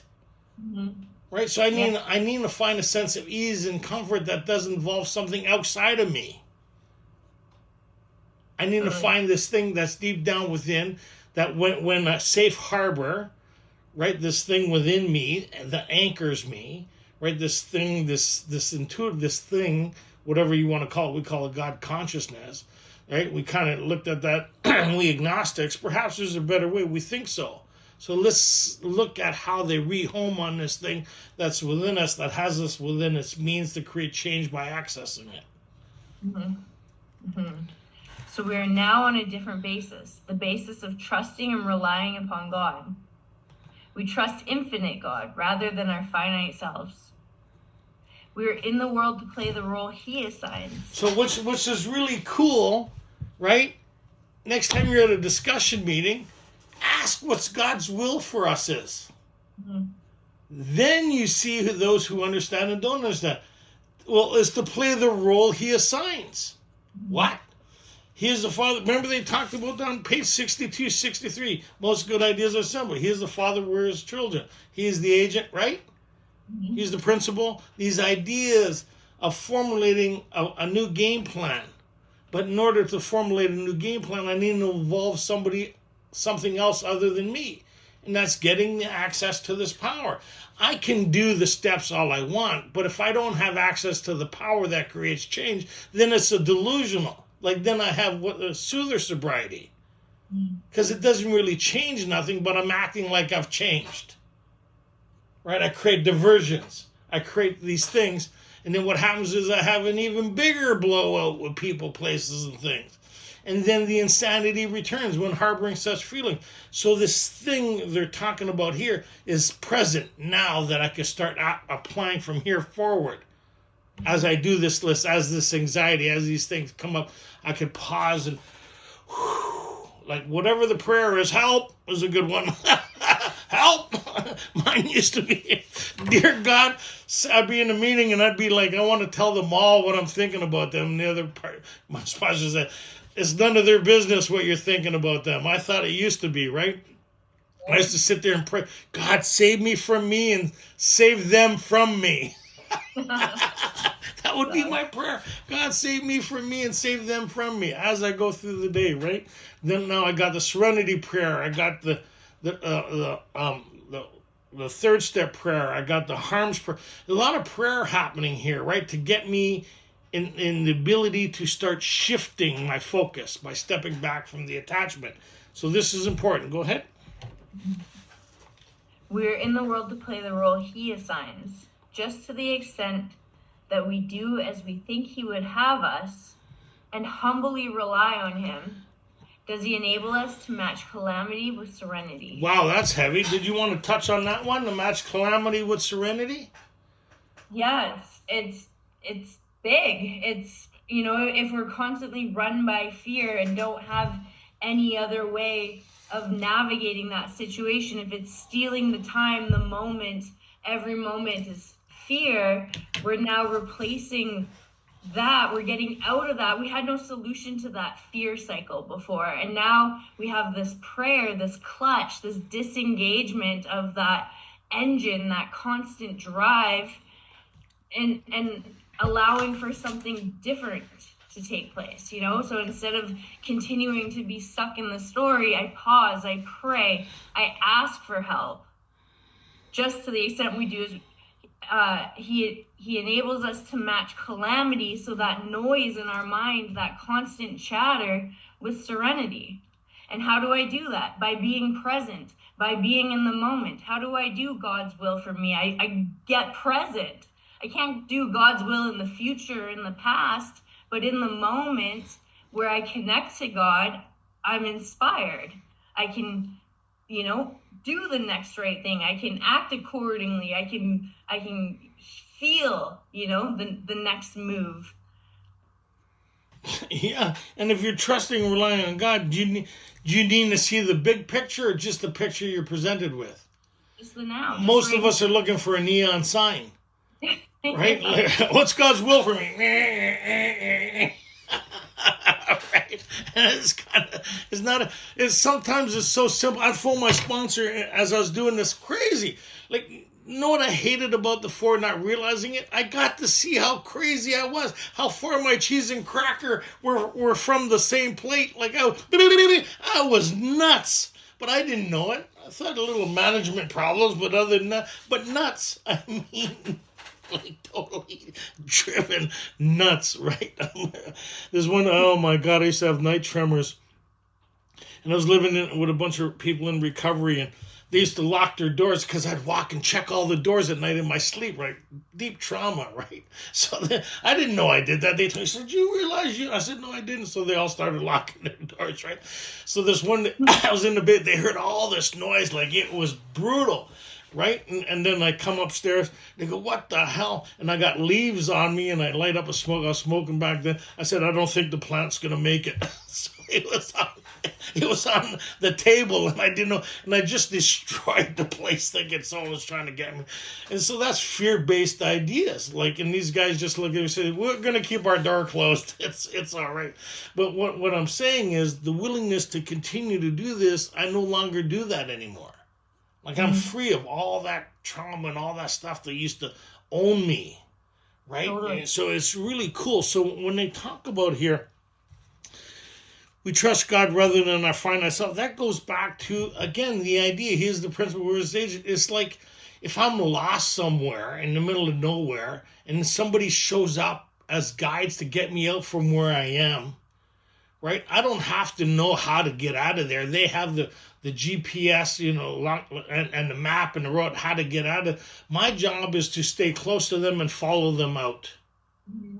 And as I do that, every step leads me farther to what I'm hoping to experience, right? But if I'm in the moment and I'm lost everywhere else, what they'll say is, "Trust me, just be here. We're going to lead you." So what my sponsor taught me, it talked about in the spiritual appendix, what usually takes place in a few months could have seldom been brought about by years of self-discipline. I cannot create the change in me necessary to bring about the peace, the ease, and comfort. But I know this power does. Even though I don't fully comprehend it, I'm trying. I'm getting relief through the resentments. I'm getting relief through the fears. I'm getting some relief, right? Noticeable for me that prayer seems to work even though I don't understand it. I know my life seems a little better with prayer than when it doesn't. I don't know how to define that, but I seen that I started having my own experience with this, which is really cool. So my sponsor talked about, I got to where I was over decades of living based on driven by my instincts and alcoholism and the consequences of living that type of life. Decades, right? Where I made decisions, in moments, right? In hours, I made decisions that led to days, days led to weeks, weeks led to months. And then somewhere along the line, I got to a place that was totally unacceptable to me. How did I get here? And I seen how I set the whole thing rolling by years. So here's the same reversal. If I'm taking care of the minutes that turn into hours by being present, by doing prayer, by doing these things that don't make, showing up in my home group or meetings a little earlier, looking for people where I can be involved, showing up to work, being of service, setting my alarm clock, simple stuff, doing the laundry, doing the dishes, right? Watching my hygiene, like stupid stuff, brushing my teeth, like all that other stuff that I wasn't engaged in beforehand. That doesn't, my sponsor used, I'd phone him, I'd be nice, he says, you got to work tomorrow? I said, yeah. He says, set the alarm clock. Go to bed. What?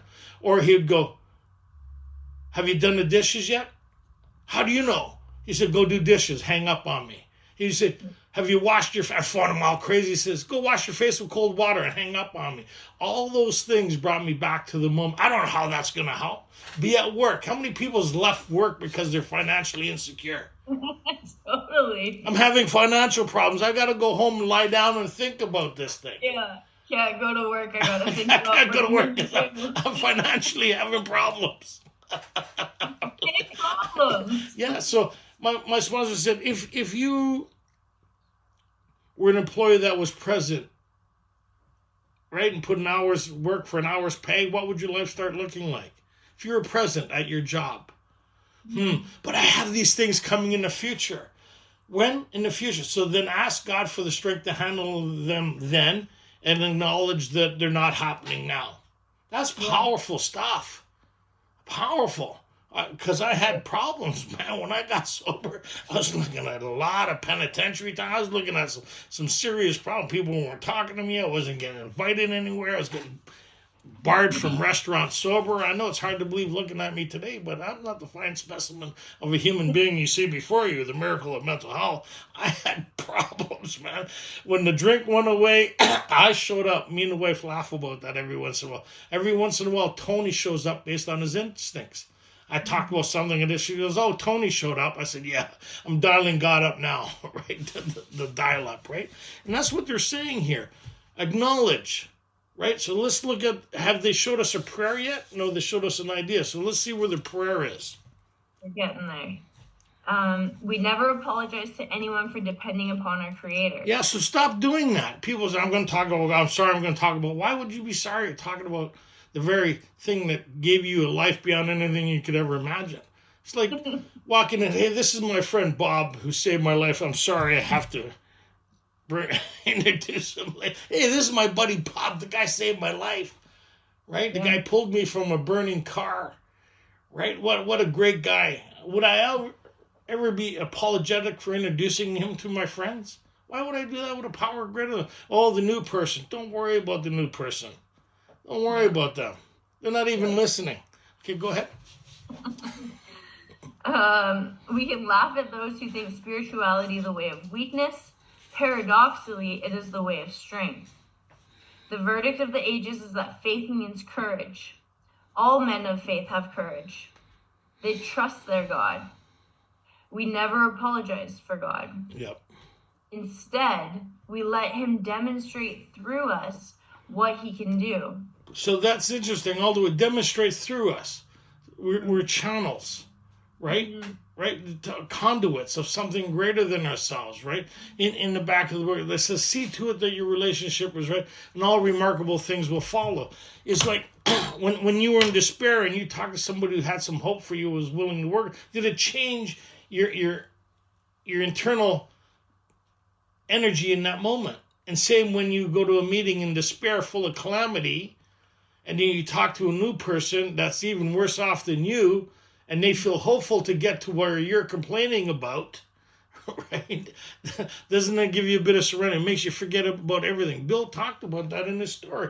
He was plagued by waves of resentment and fear and self-pity. What was saved today? Go work with another human being. It create the positive with the negative and create energy, right? It would create a source, I just thought of that. You go find somebody's negative, you're the positive, recreate the source, and it creates your reality in the moment. Pretty awesome stuff. Go ahead.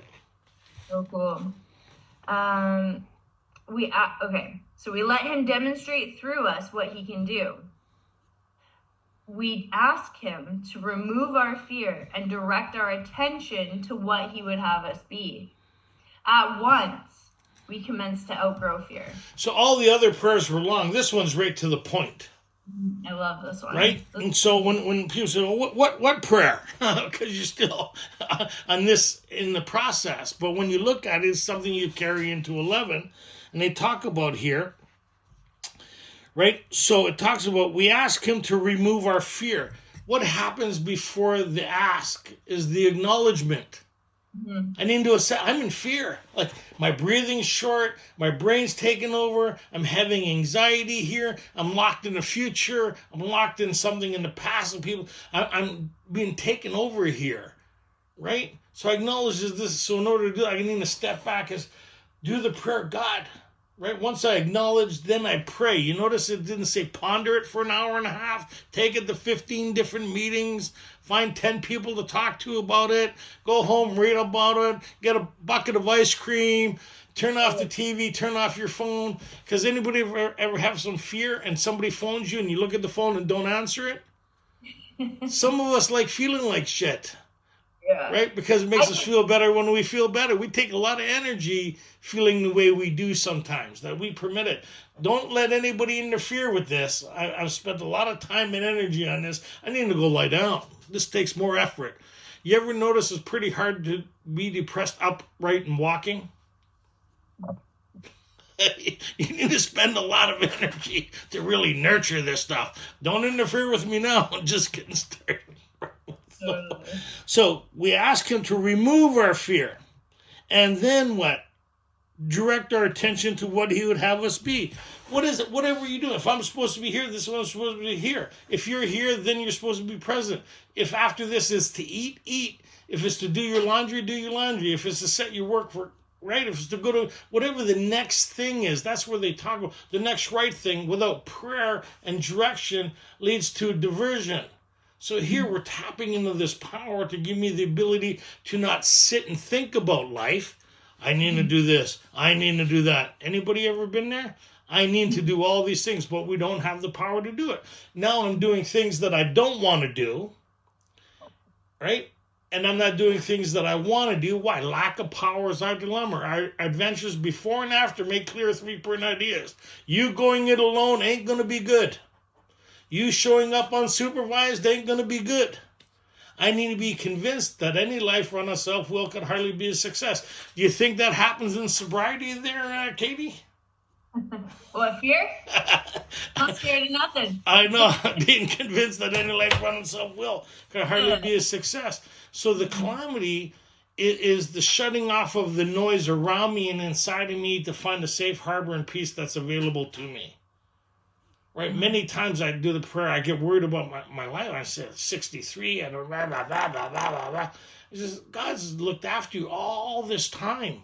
Yeah, but he's about to drop me on my head. Where do you get that idea from? Well, I've been talking to myself, and they've been letting me know information that I was unaware of. It's quite possible, though, that I've extended my time of grace, and that's it. You're over, you're done, thanks for coming out.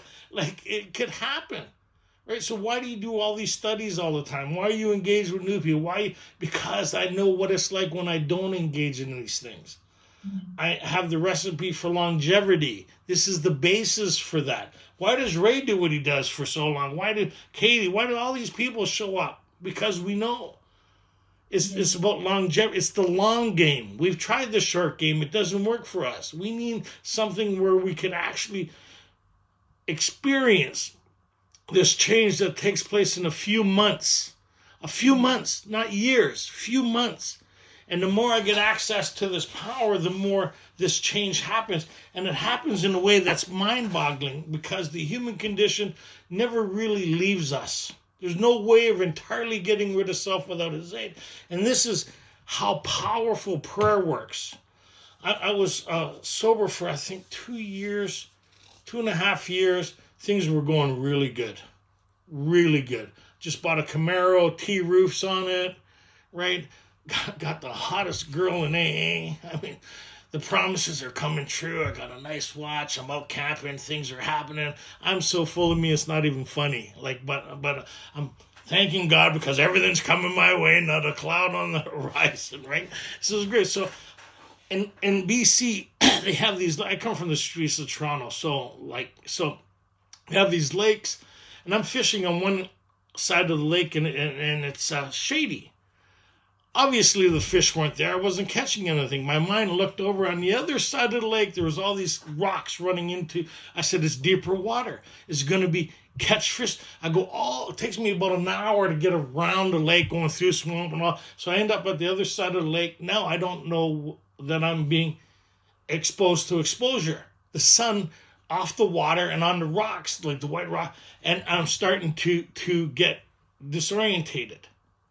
And I'm leaning against the rocks with the fishing rod, and a part of me goes, you're in trouble. You're in trouble, right? And there was a canoe in the water. I said, God, you know I'm not going to ask them for help. I'm going to die right here. You know that. You know me. I know me. I said, God, can you please ask them to ask me if I need help?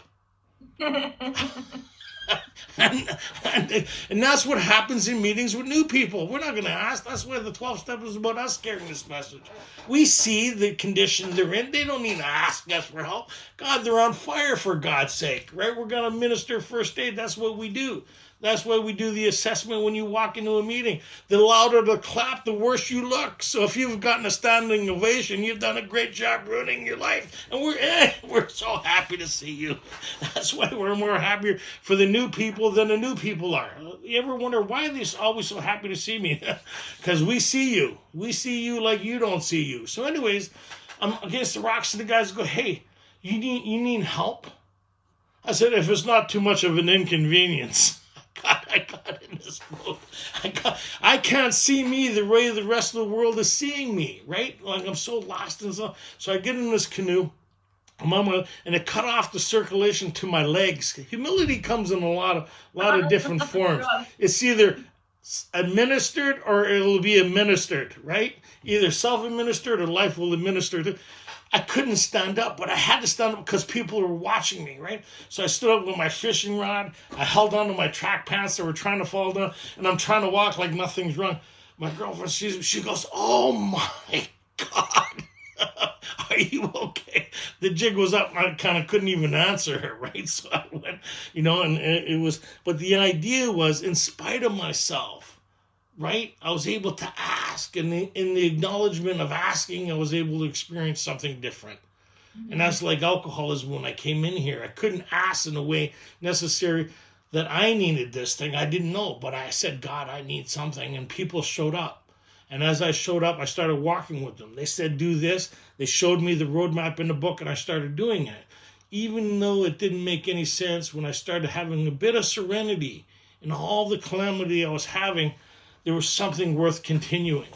Why? I still been studying this book now, coming up to 37 years. It's the most amazing recipe to the fourth dimension, where I could have my own experience with an employer beyond anything you could ever imagine. I tell people go, what do you do? I said, I've had the same employer now for almost 37 years.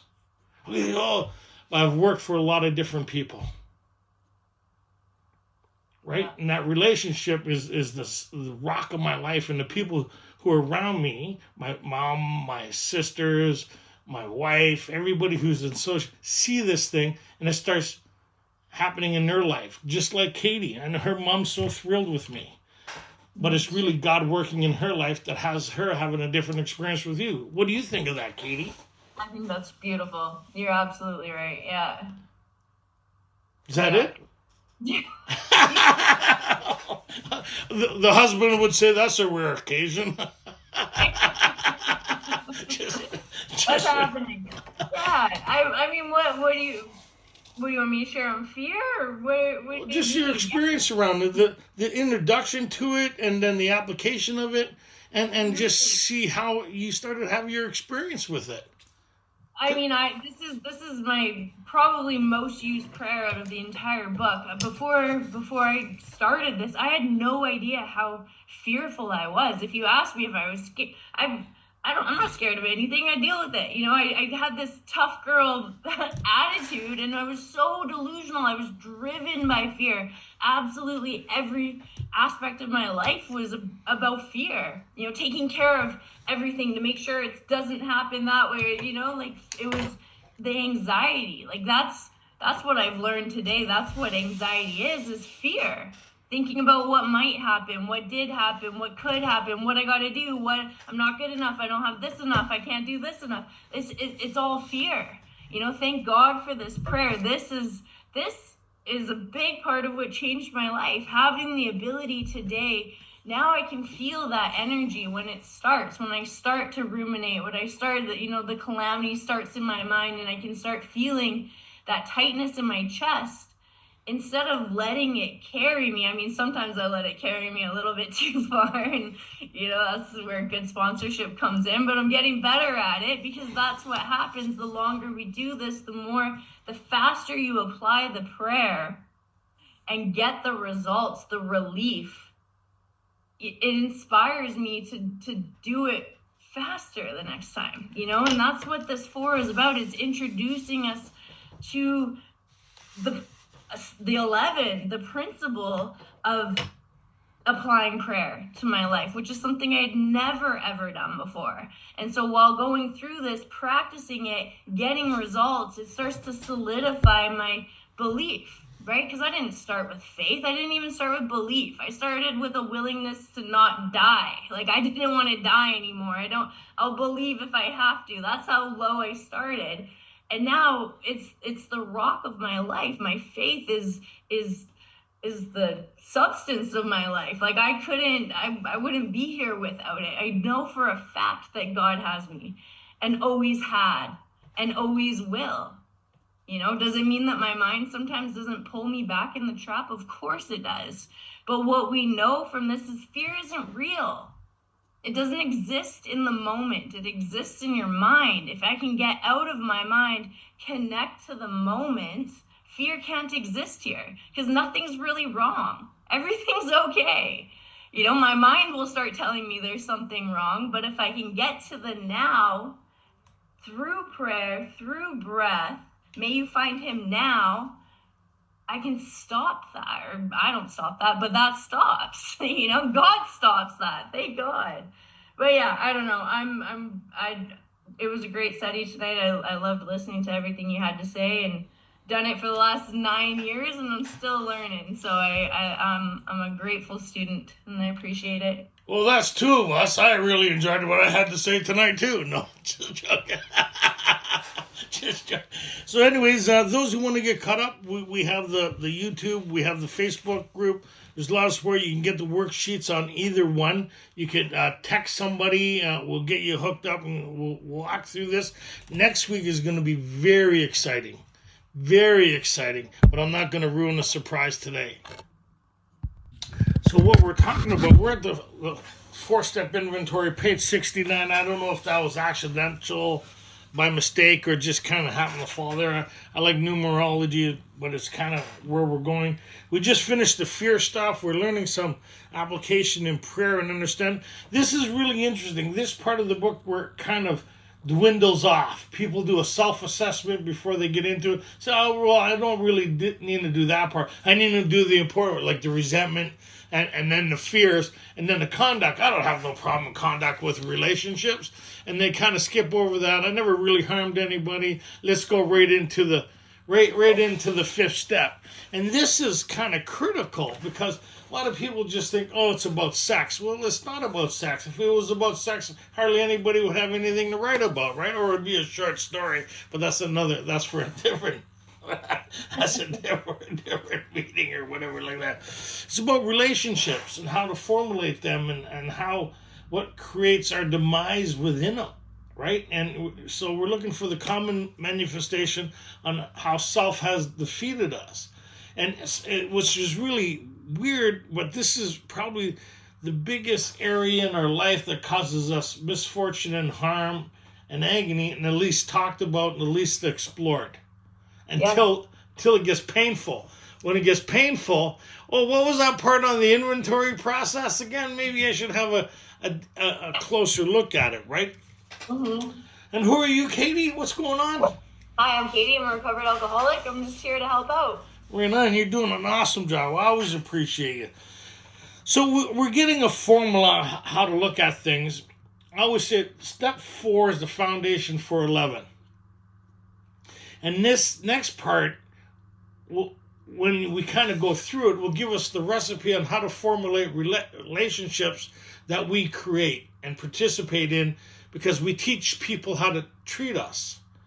And we teach people what we find acceptable. And we teach people. So our lives, relationships are directly proportionate to our allowance of allowing it to happen. I know it may sound difficult now, so we'll explain that a little more later, because we're sure more other people are more to blame, right? Always. Always. So let's look at this, right? So they talk about here on page 68. So let's finish this off. We never apologize to anyone for depending upon God. We're just finishing the 4 here. We're getting the recipe. We have the shift of the awareness and to refocus our energy, attention, and to help us move in a new direction. Let's go. Perhaps there's a better way. Let's go with it. So this is what the rest of the themes are. Perhaps there's a better way in these areas of our life. Go ahead. Okay. Middle of page 68. Perhaps there is a better way. We think so. For we are now on a different basis. The basis of trusting and relying upon God. So that's what we're doing here. Trusting and relying on God. The basis of trusting and relying on God in all our affairs. Right? Mm-hmm. Practice these principles in all our affairs. So I need to find out where the handicaps are in my life, where self is interfering with my relationship with something greater than myself, and how my instincts interfere with the life that I want to live. Right? Yeah. Go ahead. We trust infinite God rather than our finite selves. We are in the world to play the role He assigns. Just to the extent we do as we think He would have us and humbly rely on Him, does He enable us to match calamity with serenity. So the focus is now coming back to the moment.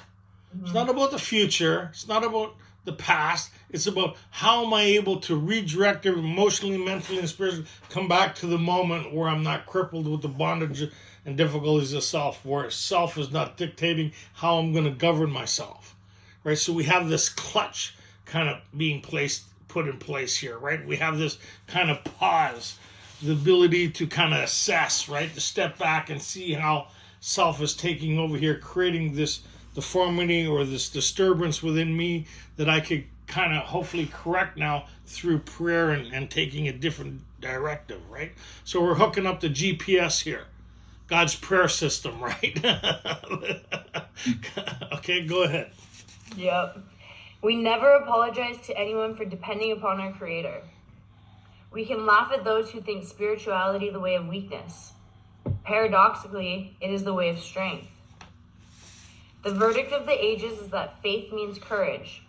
All men of faith have courage. They trust their God. We never apologize for God. Instead, we let Him demonstrate through us what He can do.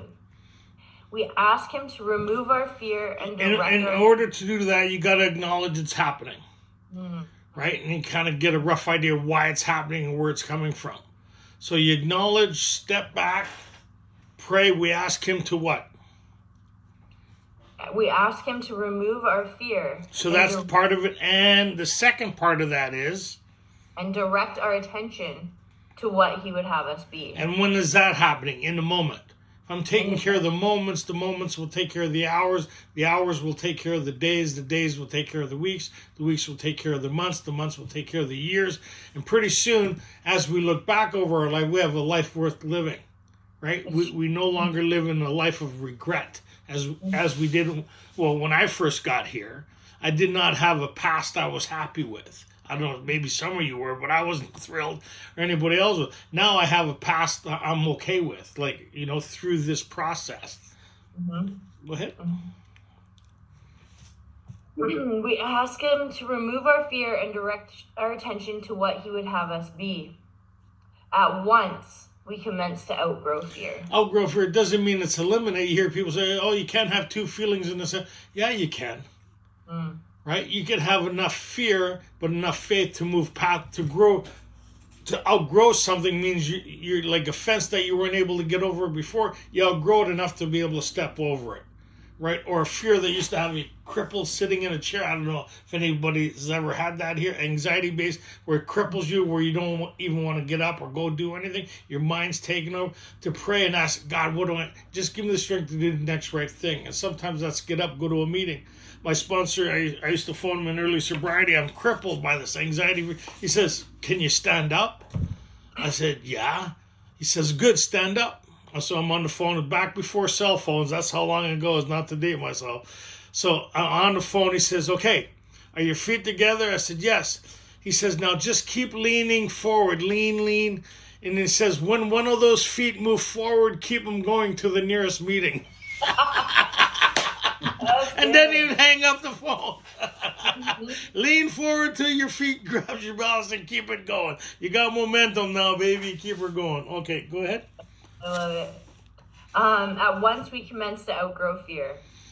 At once, that's pretty cool, right? At once, not stay in it, wallow in it, get to a state where you're causing yourself to be emotionally sick, right? Like that's pretty. At once, you commence to outgrow it. But in order to outgrow it, you have to do the application of this thing to create a shift, to step in through the keyway, right? Which we pass the freedom, and that's the spiritual arch that we're creating here to tap into this inner power or this inner resource that creates the change of overriding the instinct that's trying to cripple us. You mean I'm going to have to implement this in my life? Well, you don't have to. How happy do you want to be? I actually have to do something after I do this step 5? Yeah, that or drink. I don't know. Every day? Oh, yeah, I know. Hey, Rob, the life sentence has started. I'm two months into a life sentence. How cool, though. How cool. Go ahead. Right? Now about sex. All right, everybody sit up. No, let's pay attention here, okay? Go ahead. Many of us needed an overhauling there. But above all, we tried to be sensible on this question. You want to underline that. Sensible. Right? Okay. It's so easy to get way off the track. No shit, eh? Here we find human opinions running to extremes. Opinions. I don't care about your opinion. What's your experience? And people who sponsor people tell them to do stuff they were incapable of doing themselves. I always say, I knew your sponsor when they first got started. Ask them what their experience was around what you're having trouble with.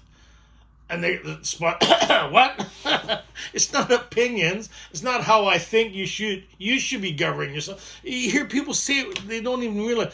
Don't do what I did. You couldn't stop you from doing what you did. How am I going to stop me from doing what I did? You hear that? Don't do what I did. Well, you couldn't do it any other different because you didn't have the power necessary to create the change or alter the course you were on. You're a victim to your own thinking and emotional deformities. That's what created that. Your defiance or your belligerent denial or whatever, your inability to follow certain spiritual has you having the experience you have. Well, nothing happens in God's will by mistake. That's right. That's what we're looking at. It's not a mistake. You initiated it. You created it. Oh, wait a minute. I don't like this anymore. Okay, go ahead. Will run riot. Here we find human opinions running to extremes, absurd extremes, perhaps. One set of voices cry that sex is a lust of our lower nature, a base necessity of procreation. Then we have the voices who cry for sex and more sex, who bewail the institution of marriage. So that's why when we stay out of this, because I remember when I first came in, they said no relationships in your first year. I thought, what an order, I can't go through with it. There was nothing appealing about that idea because I didn't have a power greater than myself. And I needed to find a power greater than myself if I was going to survive me, and she looked like she was doing just fine. That was the only instinct I had left for hope, was the idea. And then my spot, one guy says, you could have all the sex you want in the first year. I said, right on. And he says, when you get good at it, you could involve somebody else. But so the opinions is, it doesn't matter what you stay in a relationship, get out of a relationship. It doesn't matter what you do if you don't have a psychic change of spiritual experience. Right? So at this stage of the game, we're kind of getting the idea whatever I was doing wasn't working, but I have a warped sense of what I was doing because I've never took inventory on it. Why, honestly, I like when we go through this, why I never seen the recipe that they're going to put forth here, why I thought it was important, because I thought I didn't have a problem in this area. It was one of the biggest problem areas I had, that creating the biggest agony, pain, and regret was in this area. But I didn't know that because I didn't do an inventory at the depth that we're going to look at, right? Go ahead. Who think that most of the troubles of the race are traceable to sex causes. They think we do not have enough of it, or it isn't the right kind. They see the significance everywhere. One school would allow a man no flavor for his flair, and the other would have us all on a straight pepper diet. And we hear that stuff based on religious teachings, other people's teachings, ideas imposed upon us that we need to move toward or do this, right? So you get a lot of warped ideas to what this stuff. So you're getting people's ideas on one thing, your desires have you doing another thing, and you're not wanting to live up to the ideas that you have, and you're engaged in shame, guilt, and remorse, or you're doing things that you don't want to do to create security. Like, it's crazy when you kind of look at these different situations, and the basis of it is the pursuit of what we call happiness. But it really isn't when we see how much we have to really pay for this stuff, emotionally, mentally, spiritually. When we look back on most of our relationships, I guess we'll leave it at that. Okay. I agree. One school would allow a man no flavor for his flair, and the other would have us all on a straight pepper diet. We want to stay out of this controversy. Mind your own business. Right? We want to stay out of the controversy, right? You believe in marriage and sex. I don't believe that, whatever. Whatever. I don't care what your belief system is. Or does that kind of make sense? I'm not looking for conflict with you. Yeah. It's not a place for reform. We all have sex problems. We'd hardly be human if we didn't. What can we do about them? Well, that's the question. What can we do about them? Well, this is what we could do about them. We reviewed our own conduct over the years past. Not our own sex. The sex. You know what I mean? 101 ways to get to utopia. That's not what they're talking. Conduct, the things that cause us guilt, shame, and remorse, our conduct, the things that cause harm to other people, the things that cause harm to me. Like, what's our conduct? I'm not too sure how to look at that. Well, good. We're going to show you how to look at it, right? Okay, pay attention to the order of this. Where had we been selfish, dishonest, or inconsiderate? Okay, so that's interesting. Now it's reversed. It was the end of the resentments that asked us where we're selfish, inconsiderate, dishonest. We know what that recipe looks like. Now, when you sit quietly, do a third step prayer. God, I need some guidance in this area. Where had I been selfish, inconsiderate, and dishonest, and self-seeking? Is that what it talks? Right? So inconsiderate over my life. And then names of people, places, and things start coming to mind. Anybody, how many people had a mind of something where they're selfish, dishonest, inconsiderate, or self-seeking? How many people had a little thought of something from the past or even present or something have to do with the future? Who knows? But you make a list of these things where I was selfish, inconsiderate, and dishonest. So I just sit quietly and kind of like, oh man, like when I was in foster care, I have some guilt around this. So I just put foster care, right? The other thing, the Greyhound bus. Oh, I remember that. Nobody else needs to know the story. I know what I'm saying. So I put the Greyhound bus. The other thing was porn. Oh my God, I'd have so much guilt, shame, and remorse around porn growing up, right? Puberty, going through these different things that were happening. So I make a list of the things that were being brought up in my consciousness that I still hold some form of, I call it guilt, shame, and remorse for, or some energy tied to it. I want to clear away from that stuff. Like, you know, or some relationships where I was being manipulative or coercive, right? Or I call it sexual blackmail, right? Like, we all have that kind of, the alternative, ultimatum, manipulation, all this stuff that we go through as humans, right? Women are better at it than I am. The denial of it. No, you can't have any. What? Because I don't care if the relationship is going good or bad. It's always a good time. Women care whether the relationship is going good or bad, right? So I'm having sex. It's going good, right? If you're denying me, then there's a problem in the relationship. That's a warped way of looking at things, right? So I like go through that, right? How many times have I made somebody uncomfortable? What came up in my consciousness? So I look back on that and I think, this person was embarrassed. I was embarrassed through this conduct or drinking. So I'm getting rid of all the stuff that doesn't sit well with me. That comes up in my. I'm just making a list, right? Anybody think about how many people thought about this or that in their brain? Something came up from the past or situation. And I know you married guys aren't putting your hand up right now. You don't want to explain it to anybody, but we all have something that comes up, even for the women, right? Oh, geez, I shouldn't. Whatever your list is your list. So this is the interesting part. On the worksheets, this is really cool. Is it asks us? What does it ask us once we have that list? What do? Whom had we hurt? Question mark.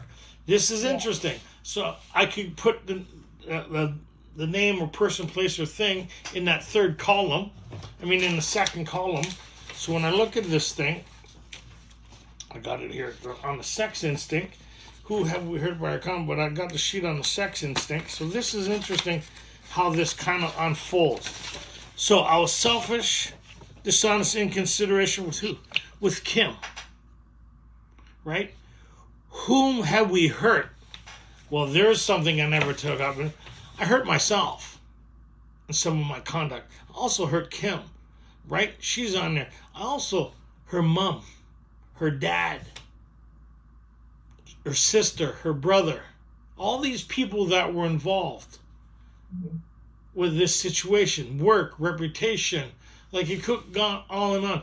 If it was the home group, how many people that I involved in my home group and the drama of this situation that was happening, and how many times did I try to discredit them or they discredit me through my conduct?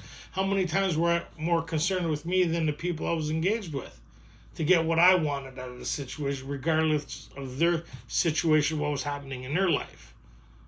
Well, that's interesting. I'm seeing there's a list of people here who I've probably harmed. I'm guessing that. Now I can see why they're treating me the way they are, and why they're maybe not so happy to see me. Which I had no indication of, right? It was kind of like, now that I'm a dad, right, and I have two older girls, I could see how the boyfriend's conduct or whatever, or the girlfriend, whatever is going on, is causing problems with my child. And in return, I take that on, and then I have to sometimes override those emotions because my child's still working stuff out with them. So when I look at this on the paper, it's kind of like, ooh, geez, there's a lot of people involved in these little different things. Does that kind of make sense? Because this is what the inventory sheet kind of looks like when you kind of look at it, right? I was selfish and inconsiderate. Whom did I harm? Well, there was me, there was Kim, and there's the list of people I harmed. I go down, right? Situations, whatever got involved. And now what am I going to do with that? The next thing it asks me to do is what? It says, what did we do? Do you want me to read from the book? Or so whom have we hurt? Did we unjustly arouse suspicion? But where were we at fault? What should we have done instead? So where were we at fault? What drove this? What do we do? Yeah, so like what did you do? Like what created that situation? We all know what that situation is, right? Okay, and then we looked at it. Were we at fault? What should we have done instead? We got this all down on paper and looked at it. So with the list of how I could have hurt these people, I'm looking at their instincts. Right? There's mine, there's Kim's, there's her parents, how I could have interfered with their instincts. Even though we did not like their symptoms and the way they disturbed us, they, like ourselves, were. So I'm looking at how I disturb these people with my conduct. Right now, I'm getting a good indication why they're treating me the way they are and why I'm getting a response from these people. Even maybe my partner, I'm starting to look at, oh, look, I'm interfering with their instincts because my instincts is overpowering me and I'm involving them by trying to create a sense of ease and whatever the situation may be as we look at it. Go ahead. Where were we at fault? What should we have done instead? We got this all down on paper and looked at it. So what should we have done instead? Well, that's kind of, back then I could have done nothing, right? Instead, that's exactly the best I could have done with what I had. So when I look at it now, what would I do now in that situation? Well, I wouldn't engage, I wouldn't manipulate, I wouldn't lie, I wouldn't go down that avenue knowing that I actually felt different, believed different, or caused that kind of problems. I wouldn't do that today. Or I pray for the strength not to do it. Does that kind of make sense? Am I kind of, yeah? Okay. Yep. In this way, we tried to shape a sane and sound ideal for our future sex life.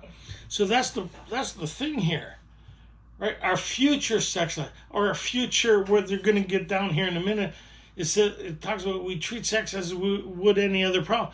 Not only our future sex lives, but the basis of the sex life is relationships. How are we going to treat our future relationships? What are they going to look like? What would I like them to look like? What is it that I'm looking for to create the fulfillment in my life and maybe somebody else's life? Or am I looking for nothing but being honest about what it is, where I'm going, and what I'm hoping to achieve in my life? And what kind of relationships do I want with these people who I'm going to be engaged with at a totally intimate level and also at another intimate level? The people I want in my life. Does that kind of make sense? Yeah. Okay, go ahead. Yeah. We subjected each relation to this test. Was it selfish or not? So this is the second list. The second list. Now I go over all my relationships. The ones that, not the acts and engagements, but the relationships I was in. The ones that were more than one night. A relationship. We'll go within a week. Managed a week with this one.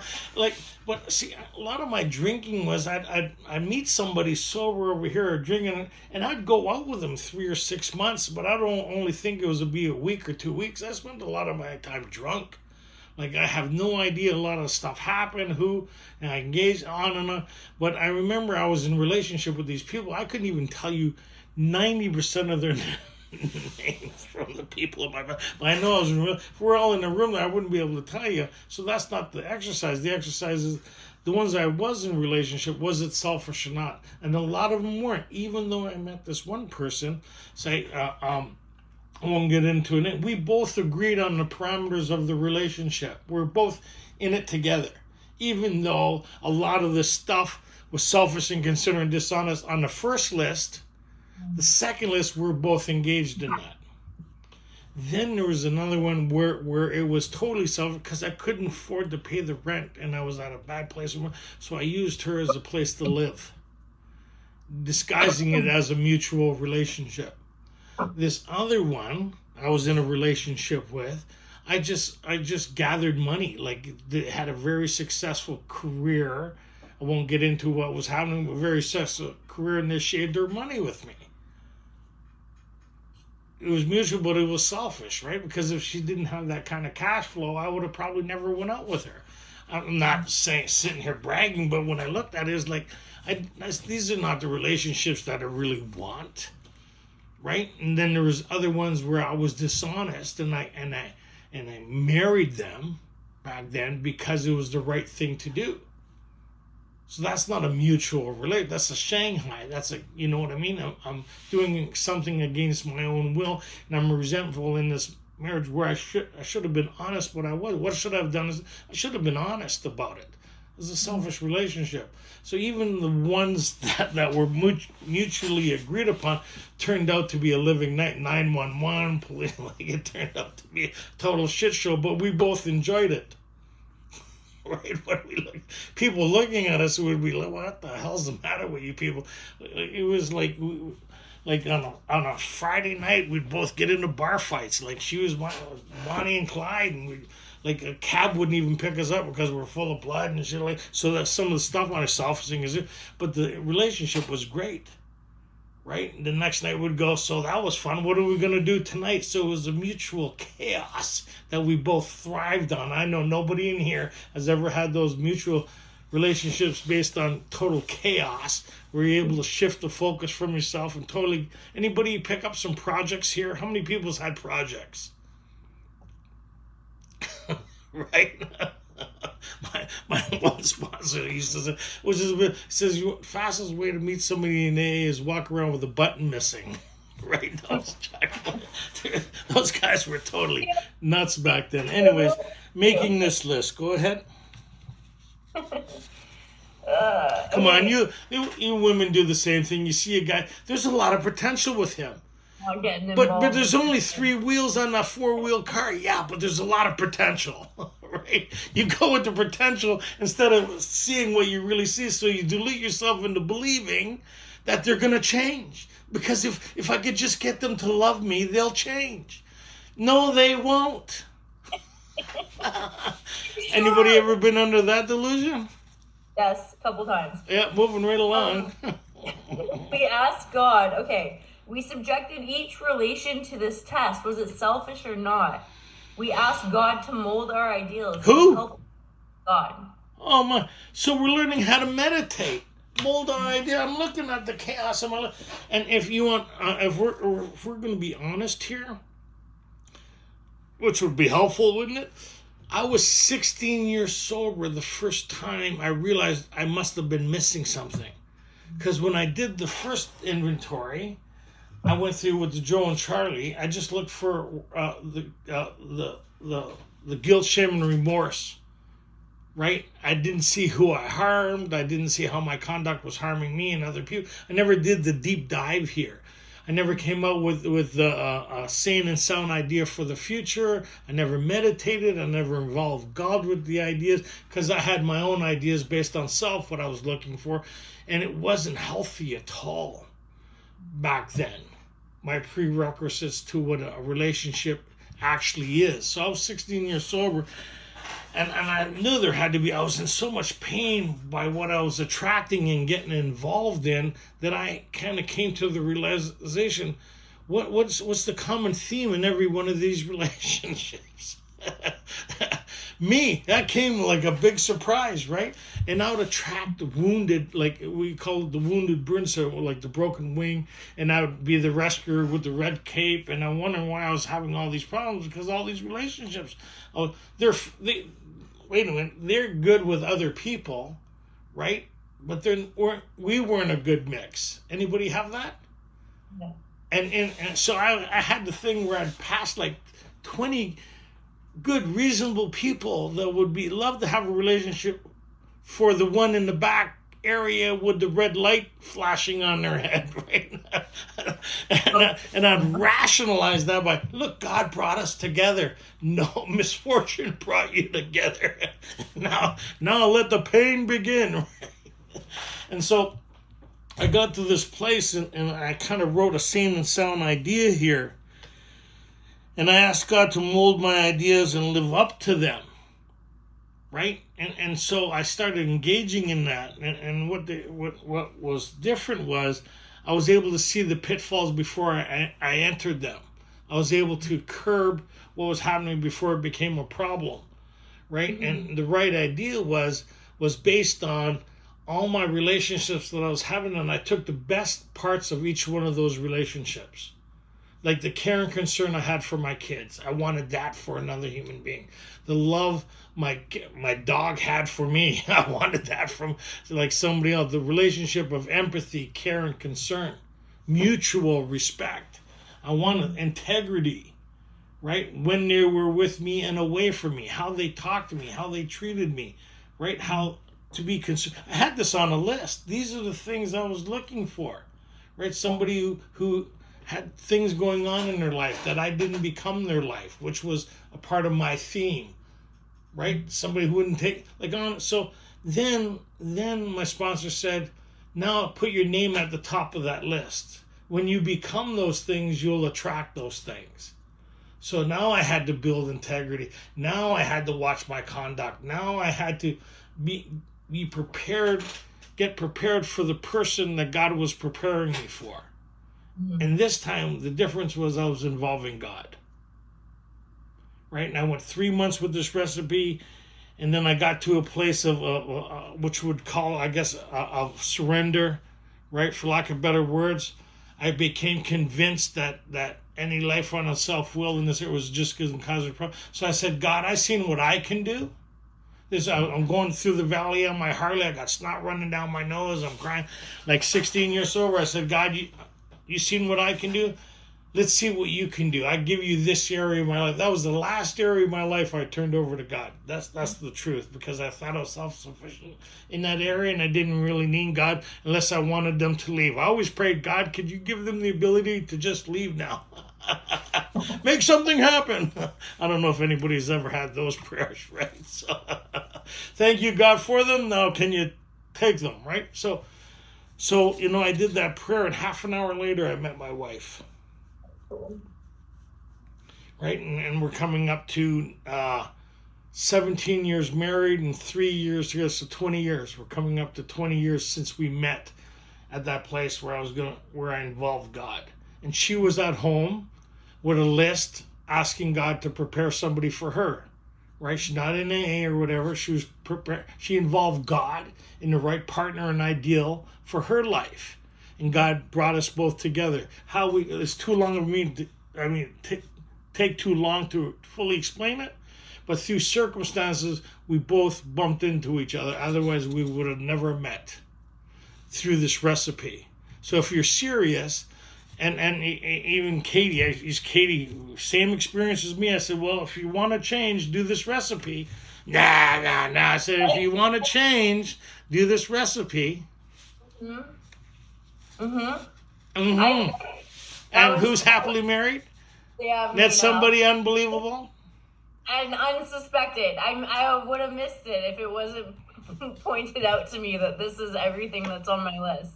It's because it's wild. You don't until you experience it. I don't know if I even for whatever. Maybe I'm a skeptic. I didn't even really fully believe in it. And then here it shows up right in my lap. And one of my friends had to point it out to me that is exactly what you've been praying for. And I would have passed them by because it's not what I was used to.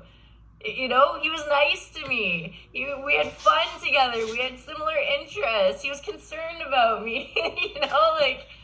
Nothing I would have picked. Yeah, we say we met the people of our dreams because we involved God, and the rest just smiled. We said God made these things. And then it's like when you get to that place, okay, I got nothing. I'm going to give it a try. I say, be careful. Be careful. When you involve God, strange things have been known to happen. Wild, it's cool stuff. It'll make you a believer, that's for sure. Okay, let's go. Whatever our ideal turns out to be. We must be willing to grow towards it. You got to participate in that, right? Yeah. It's like if I'm expecting a 4-course meal over Christmas and Thanksgiving, I can't stop at McDonald's, right? I'm not going to have the 4-course experience, 5-star experience if I'm stopping off at McDonald's. That's the same and sound idea. God saved me from stopping over here to ruin my experience over here. It's like the Christmas dinner or Thanksgiving dinner, everybody's around the food, smelling good, everybody, You like your dog at the table, like saliva running. I can't wait to get and have that. You sit down and you eat so much you can't even move on. Like that whole experience of family, friends, right? But if you stopped off at McDonald's before you got there, you're not going to have the same experience as everybody else. And the partner that you're trying to attract will see that you're not having the same experience, and they'll bypass you. You got to meet where you want to be, right? Okay, go ahead. Really. And again, look at the wording. We must be willing to grow towards it. When we just did fear, we're working to outgrow fear. So it's going to take practice, and it's continual effort and moving towards the goal. We must be willing to make amends where we have done harm. Yeah, so that's it. We must be willing to make amends where we have done harm, looking back where have I done harm. And this, you know what, people may not like this, including myself. Because if I'm causing myself guilt, shame, and remorse, I got to be willing to move toward the right idea so I don't shut myself off from the sunlight of the Spirit when harboring such feelings. Remember they talked about that before? When harboring such feelings, we shut ourselves off from the sunlight of the Spirit. Who hasn't felt some guilt, shame, and remorse around these areas? And I can't continue to do so. That's what they're kind of getting at. I cannot afford to inflict these things on me by my inability to curb, shape. So what they're saying is, I want to pray for strength to do the things that I want to start doing, right? And stop doing the things that I don't want to do. And what makes the difference is my relationship with something greater than myself, because a lot of times I'll do stuff based on instinct instead of based on relationship. And women, I don't know if women have these problems too, or is it just men? I mean, I do. So. Okay, I do. Okay, there you go. Maybe you should ask some other women. Yeah. I don't know if I count. Yeah. We must be willing to make amends where we have done harm, provided we do not bring about still more harm in doing Oh my God, I've heard this. There's these ladies or these people thought they'd take it upon themselves to go hear these people's and then say, now you got to go tell the husband or the wife. What are you doing? People get killed for that stuff. What are you doing? It's not your place to go point out what's happening in somebody else's life. Like, mind your own business, right? That's between them and God now, right? Go ahead. Totally. In other words, this is important. In other words, In other words, we treat sex as we would any other problem. Any other problem. It's the same thing. And what's the recipe? Is the acknowledgement this is causing me some form of deformity, guilt, shame, resentment, whatever these ill feelings. In meditation, I'm going to see the destructiveness of them. I have the right idea where I want to move toward, and I'm going to invite God for a different experience. Yes? Absolutely. Exact the same as any other thing, but this one seems to cause more people getting drunk again than other things. We ask God what we should do about each specific matter. And even the ones you're in. What should I do about this? I'm having trouble here. I'm being this, that, other. I'm having problems with communication. I'm having problems with this. I see where I'm being driven by self and it's causing problems with my partner. I don't want to cause my partner pain, agony. I don't like it when I get that way with my partner, short, irritable, rather punishing. I don't like that feeling. On one hand, I could be kind, considerate, and loving. On the other hand, I could be mean, inconsiderate. I'm probably the only one here, though, right? But what I'm saying is, I don't want to be like. So this is gonna carry into 11. Pause. Like, what's the right idea here, right? Go ahead.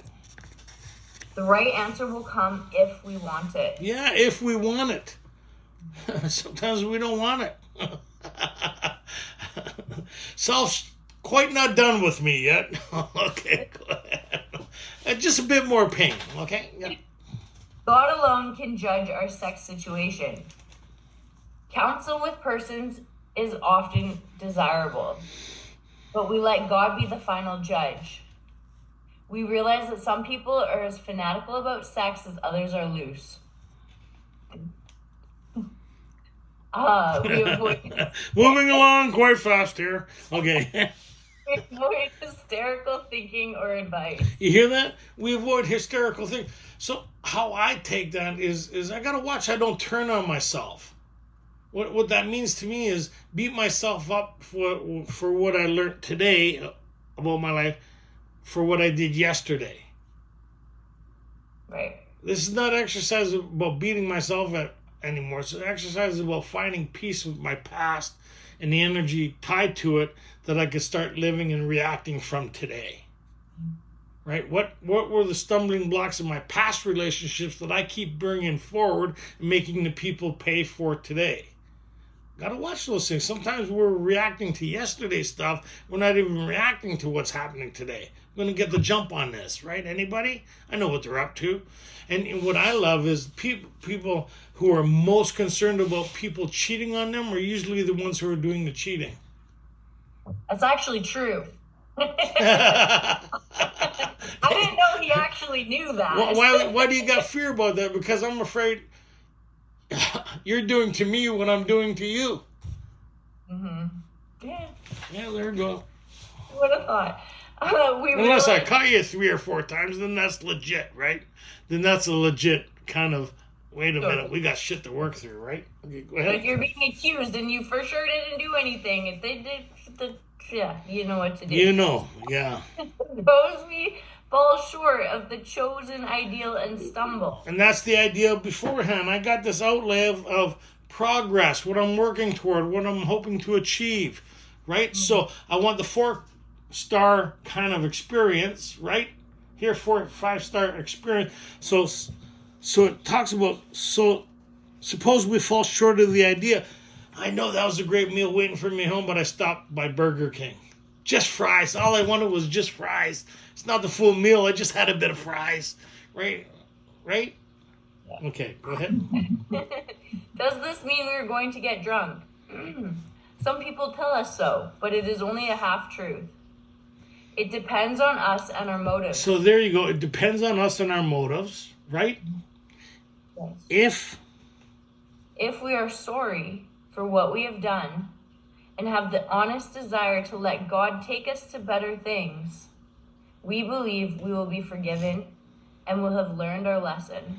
So, and sometimes we think it's something dramatic. It's anything that causes you guilt, shame, or remorse or regret. I used to say anything that causes you ill feeling if your partner was to find out about it. Because sometimes, you're a little flirty, you know what I mean, and seeking attention, all that, whatever the situation, and early, right? Because now I'm going to build my self-esteem up at the expense of your self-esteem, which creates a bit of dishonesty because I'm in a relationship over here, right? Would I be conducting myself in this manner if my partner was standing beside me?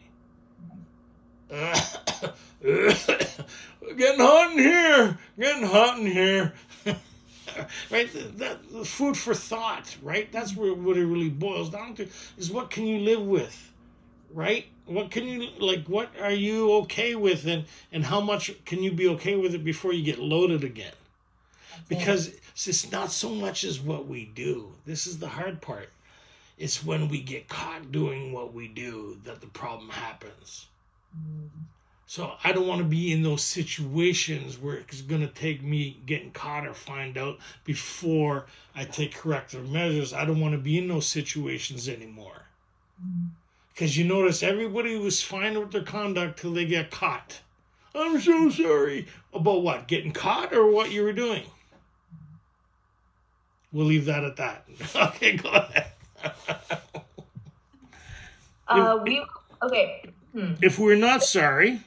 If we are not sorry and our conduct continues to harm others, we are quite sure to drink. We are not theorizing. These are facts out of our own experience. True. Yeah. I mean, when where I am in my earlier stuff before, when drinking and carrying on, I didn't care really. Here, I'll go get some boxes. Why are you getting boxes? Because obviously you can't carry everything out yourself, right? Like I just The didn't boxes, care. I got garbage bags. Yeah, I just didn't care, right? I see you crying. I don't know what you're crying about. Like I didn't care, right? What was happening, how you felt, how my conduct or my life was interfering with your. Now, when I think about my wife being upset or my conduct causing her pain, this is the truth. What stops me from engaging in what the mind wants for those moments is how my wife would feel and the devastation of her in regards to me causing her that pain. It may sound kind of weird, but there's nothing worth that.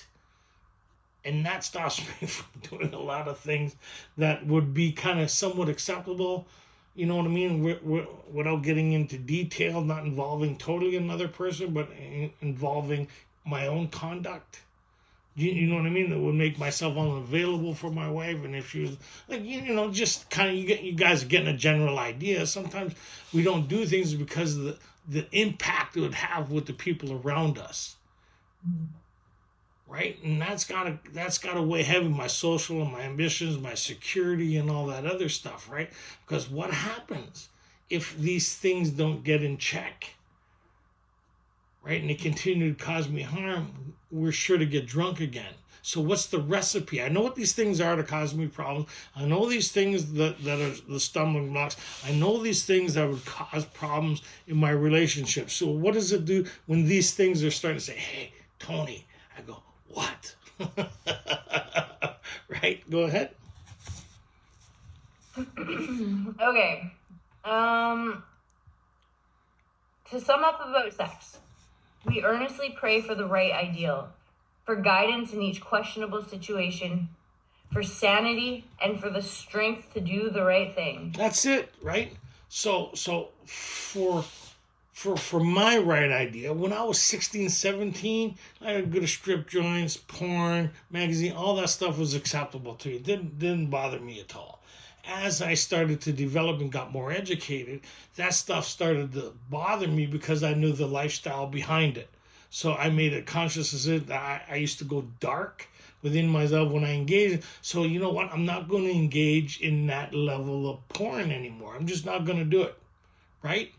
So I'm working toward that. I'm praying for strength and all. Then the self-esteem where life isn't happening, part of my brain goes, hey, you know what? Why don't you it's been a while, have a look at that site or have a look at, and then the other part is no, like I can't do that. So I'm asking for the strength not to do that. And what would be the recipe is to go help somebody else. Right? And you may be fine with that. That's not the point. Is what you are okay with is the idea. Help me move toward that. Or the other thing is, you know what? I want to stay single, right? I don't want to be with people, but so I'm not going to lie to people believing that there's a possibility of a relationship here when there isn't. Mm-hmm. I'll tell them the truth. Look, I'm raising my kids. I have no time for a relationship, but I'd like to get together for a movie, hang out, and take care of adult stuff, or, the moments alone. If you're into that, I'm into that 100%. And you engage in that and you see the other person starting to change that, but I like what's happening. I've got to be honest. Hey, you know what? We kind of agreed that there's no attachment and stuff like that. I need to fulfill that. Even though I'm scared that we're going to end this, I need to be honest about that, because to create harm and problems would be a bigger problem of deceit and all that other stuff. So that's what they mean. Whatever you find that you want to work toward is to be honest about it and move toward that, right? Go ahead. Yeah. If sex is very troublesome, we throw ourselves the harder into helping others. I totally misunderstood that the first time I read it. But anyways, go ahead. We think of their needs and work for them. All the time. But that's not what they mean. They're talking about 12-step work involving something where you're not getting something. You know what I mean? Something. It's about the ability not to fall victim to these things that you're trying not to fall victim to anymore. Okay, go ahead. We think of their needs and work for them. This takes us out of ourselves. It quiets the imperious urge when to yield would mean heartache. Oh, and then I was 27 when I got here. So when I when I look back, what the yield would mean heartache is these relationships that I knew. you know what, I'm doing the big book study, and these like I'm boy meets girl on AA campus. We get the sparks and all that stuff. I rationalize my behavior, and I get involved with this person when I know I shouldn't.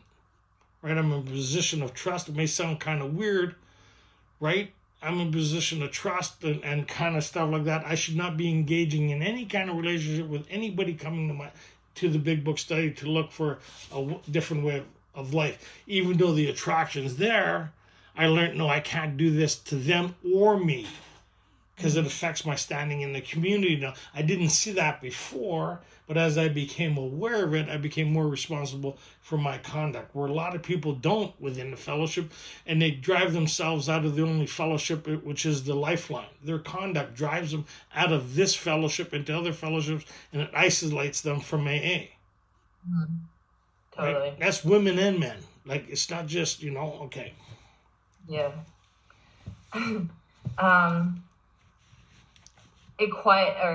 If we have been thorough about our personal inventory, we have written down a lot. Yeah. We have listed and analyzed our resentments. Yeah, we had a good look at it, listed and analyzed, right? Yep. We have begun to comprehend their futility and their fatality. Yeah, I see where it stems from and who's the cause of all this stuff. Instinct-based living. I'm convinced that any life run on self could hardly be a success. Go ahead. We have commenced to see their terrible destructiveness. We have begun to learn tolerance, patience, and goodwill towards all men, even our enemies. That may take a little more time, but the willingness to be willing, right? We're growing. For we look on them as sick people. We have listed the people we have hurt by our conduct and are willing to straighten out the past if we can. This is the last list. Is list everybody who hasn't made the other list that you think about. Mm-hmm. Right? People I've ripped off, people I've gotten bar fights with, people and things I still carry with me in this. If I'm cleaning house, I don't know. Like there's people. It may sound weird. I remember this guy because I lived very principled. I owed him $10, and I said I'd pay him the next day. I got arrested. It may sound stupid, but I gave him my word. I'd give it to him the next day. I put it on a list. Mm-hmm. Right? And then the child supports and the people have harmed through my car, running on cars. I used to get stoned and we'd run on top of cars and stuff, kick in windows. I made this huge list of things that didn't make the other areas of my four, and I went through the same gamut with it. Right? Who's affected? How could they have been affected? And I just purged myself of any attachment to anything in my past. Mm-hmm. Right? That some people say that's not there. Well, I think it's there. If you're making a list of people you harmed, you might as well get them all on there, right? Absolutely. Because there's a lot of people I harmed that have no resentment toward, have no fear toward. Yeah. But I did cause them harm. Okay. Totally. In this book, you read again and again that faith did for us what we could not do for ourselves. And that's it. To achieve the lifestyle we hope for but couldn't achieve on our own power. Mm-hmm. So now I have the ability to start doing the things I want to do and not do the things I don't want to do. It's turning now. Right? I'm not in conflict with myself all the time. I see the pitfalls, right? I see the bondage of difficulties and these common manifestations of me creating my own demise and not willing to participate in that anymore. And that's including my mental health. Harm is the way I've talked to myself, the way I beat myself up, the chatter within my own mind, not only in regards to you, but me. I wouldn't let anybody talk. And a part of that was, you know what, I'm not going to allow this to happen within my own. I'm going to recreate the error. God wouldn't treat me this way. God, right? I'm going to start making peace with my mind and me. And the first thing I do, I'm no longer going to participate in that person within me that don't like me. That person is no longer my friend. We're not hanging out anymore. Okay, go ahead. Well, sometimes we do. I need a reminder why we're not hanging out. Knock them back up. Is that all you got? No, go ahead. They're back. We hope you are convinced now that God can remove whatever self-will has blocked you off from Him. When you listen to that, we hope that you are convinced now that God can remove that. What was it say? Go ahead. That's worth reading again. That God can remove whatever self-will has blocked you off from him. And what self-will has blocked us off? Very simple. Resentments, fears, conducts, those ill emotions, right? Those deformities within these things, the harms, my conduct, these are the things that block me out. I have a clear picture of these common manifestations. Through the prayer, we hope you are convinced now that God can create a shift in the attachment, the energy, and the pain or anguish around that I could have a when I step back from it and involve God. I have the recipe to do that when? Now. Right? This relationship has started. I'm starting to have my own experience with what you people were talking about. How does it work? I don't know how it works, but it seems to work when I apply it. And what happens when you don't apply it? I'm doing more writing. That's what I'm doing. I'm doing more writing. And me shows up with me again, and it's a free-for-all within my mind. And if I can't control what's happening in my own mind, you guys aren't safe either. So that prayer that I used to have, dear God, save me from me and save others from me, is perfectly clear now that that's able to happen. Right? It's able to happen, which is really cool. You want to add something on that, sister? Well, it's absolutely, I feel the exact same way. It's pretty cool stuff. Oh, yeah. So you've done your 4. Are you excited? No, not really. Well, then you haven't done your 4. You haven't done it this way. And that's part of the problem. A lot of people feel like they've done a 4, but have you done it this way? The things Tony was talking about tonight, can you resonate with those things? Do you understand it this way? Yeah, you've gone to outdoor plumbing, outhouse, with 1-ply experience. This is indoor plumbing with 3-ply. Right? Like taking a shit at the Fairmont. Yeah, that's right, baby. We got a 3-ply experience because you know what happens when you have a 1-ply experience. There'll be more writing. Anyways, live long and prosperous. May the force be with you. I had a lot of fun. You know, you will once you finish this and free of the things that are your stumbling block. Live long and prosperous. May the force be with you. We'll have a bit of a Q&A after this, right? You got to be careful how you said that, especially after talking about the sex inventory. We're going to have what? We better close before we get in trouble here. What's the basis of a successful life? We'll close with the 3rd step prayer. God, I offer myself to thee, to build with me and to do with me as thou wilt. Relieve me of the bondage of self, that I may better do thy will. Take away my difficulties, that victory over them may bear witness to those I would help with thy power, thy love, and thy way of life. May I do thy will always. May the force be with you. Live long and prosperous. Have a great night, guys.